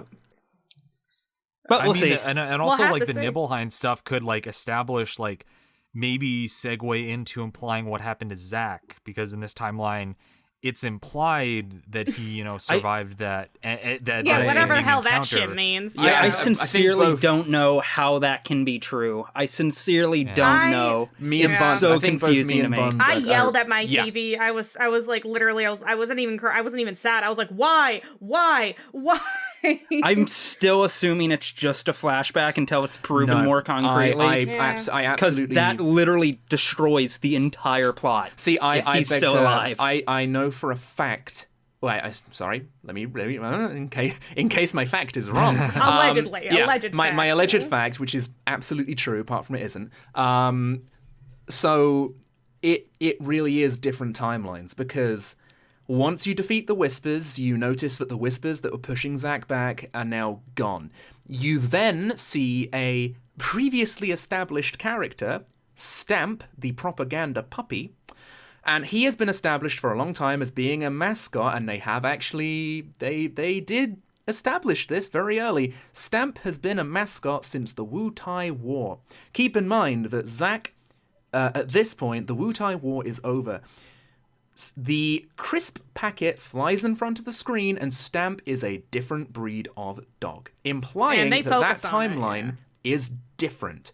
And they could either go a few bad routes of this, and I refuse the idea of Zack being alive. I think it really does. It gets under my skin. Yeah. That would really, really annoy me. I hate the idea of him coming back in any way, shape, or form in the future. I really worry that we're gonna go to some big, what I'm sure they think of a big celebration of 7, and I just picture it like the end of the last Avengers movie where portals open up and like characters jump through from different timelines to help them beat Sephiroth. Like, because I just feel like why would they establish Zack being alive if they aren't going to use that in the future? And it horrifies me. Clemps, I said this mostly to hurt you, but this is just a complicated way of getting the characters into the Kingdom Hearts worlds. and here's the thing. People would think I'd be like gamer fan number 1 for that shit. No, I say that as a joke. If they did that, I would be really that's where I throw it in the air. I'm like, all right, you guys are just fucking with us now. That's no fun. I've got to admit, when I was talking to you about the Zack bit, Buns, I was so happy when you basically agreed with me. I was like, oh, I don't know. Yeah, people think I'm like fucking Final Fantasy Square Enix fangirl number 1. No, I like it when they do good shit. I don't like it when they do bad shit. Yeah, Zack's death and that was shit that I didn't know how to feel about. I was in shock. I was like, I was like, no one's gonna know who the fuck that is, but I know, and I know the fact that I know, and I'm like, why is he here? Yeah, but it's literally like, right, so we're gonna take away Big's Wedge and Jesse's death from you, and also Zack's at the end, so now nobody's dead, everyone's happy, everyone's alive. like the Avalanche ones kind of like stung a little bit, because I think like Big's only big moment for me was his like death scene. Like he had just a really good dialogue, and like his interaction with Cloud was really solid. So seeing him alive, I was like, that kind of bugged me. I know, right? Zack was the one that I instantly grimaced at. Like, I of all of us, I'm probably the most defending of the, ending and changes and what direction they're taking. But I as well saw that what they were doing with Zack, and I'm like, I don't know about this, guys. Like.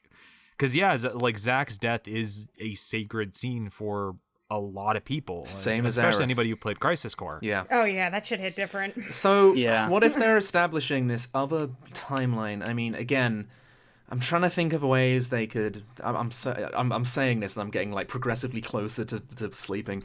I'm like, right, so what if they're establishing these timelines, and what if they give Aerith... Because the thing, in my opinion, Aerith's happy ending, at least to me, was resolving the pain of death.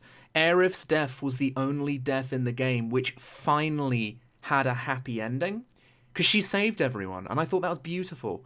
And again, this is why I think removing Aerith's death at all is a major mistake. But if they introduce this separate timeline, and then in the very ending of the game, what if Aerith's just alive in this other timeline and she's living happily with Zack, and just I don't even know how I have unironically read this fan fiction. Yeah, it I just feel, again, honestly, I honestly feel like if it wasn't for that Zack cutscene, I'd be feeling a lot more optimistic than I am now. But with that too, Zack yeah, cutscene, honestly. I'm like, they're not going to help themselves, are they? What if all of this is just build up to like one single FF14 raid? I mean, you know what? With what they've done so far, yeah, it might happen. So what, we get to go... We'll just have to wait and see. That's The long wait begins once again.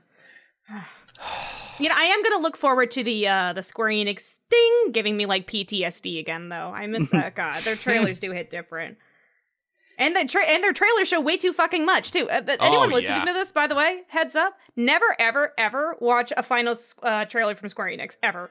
It'll show you way too much. Yeah, I think that's most marketing companies. Capcom has the same problem. Yeah, it's pretty bad. Because I didn't watch the final trailer, and then I watched it after I beat the game. I was like, what the fuck? Like, why would they show all that?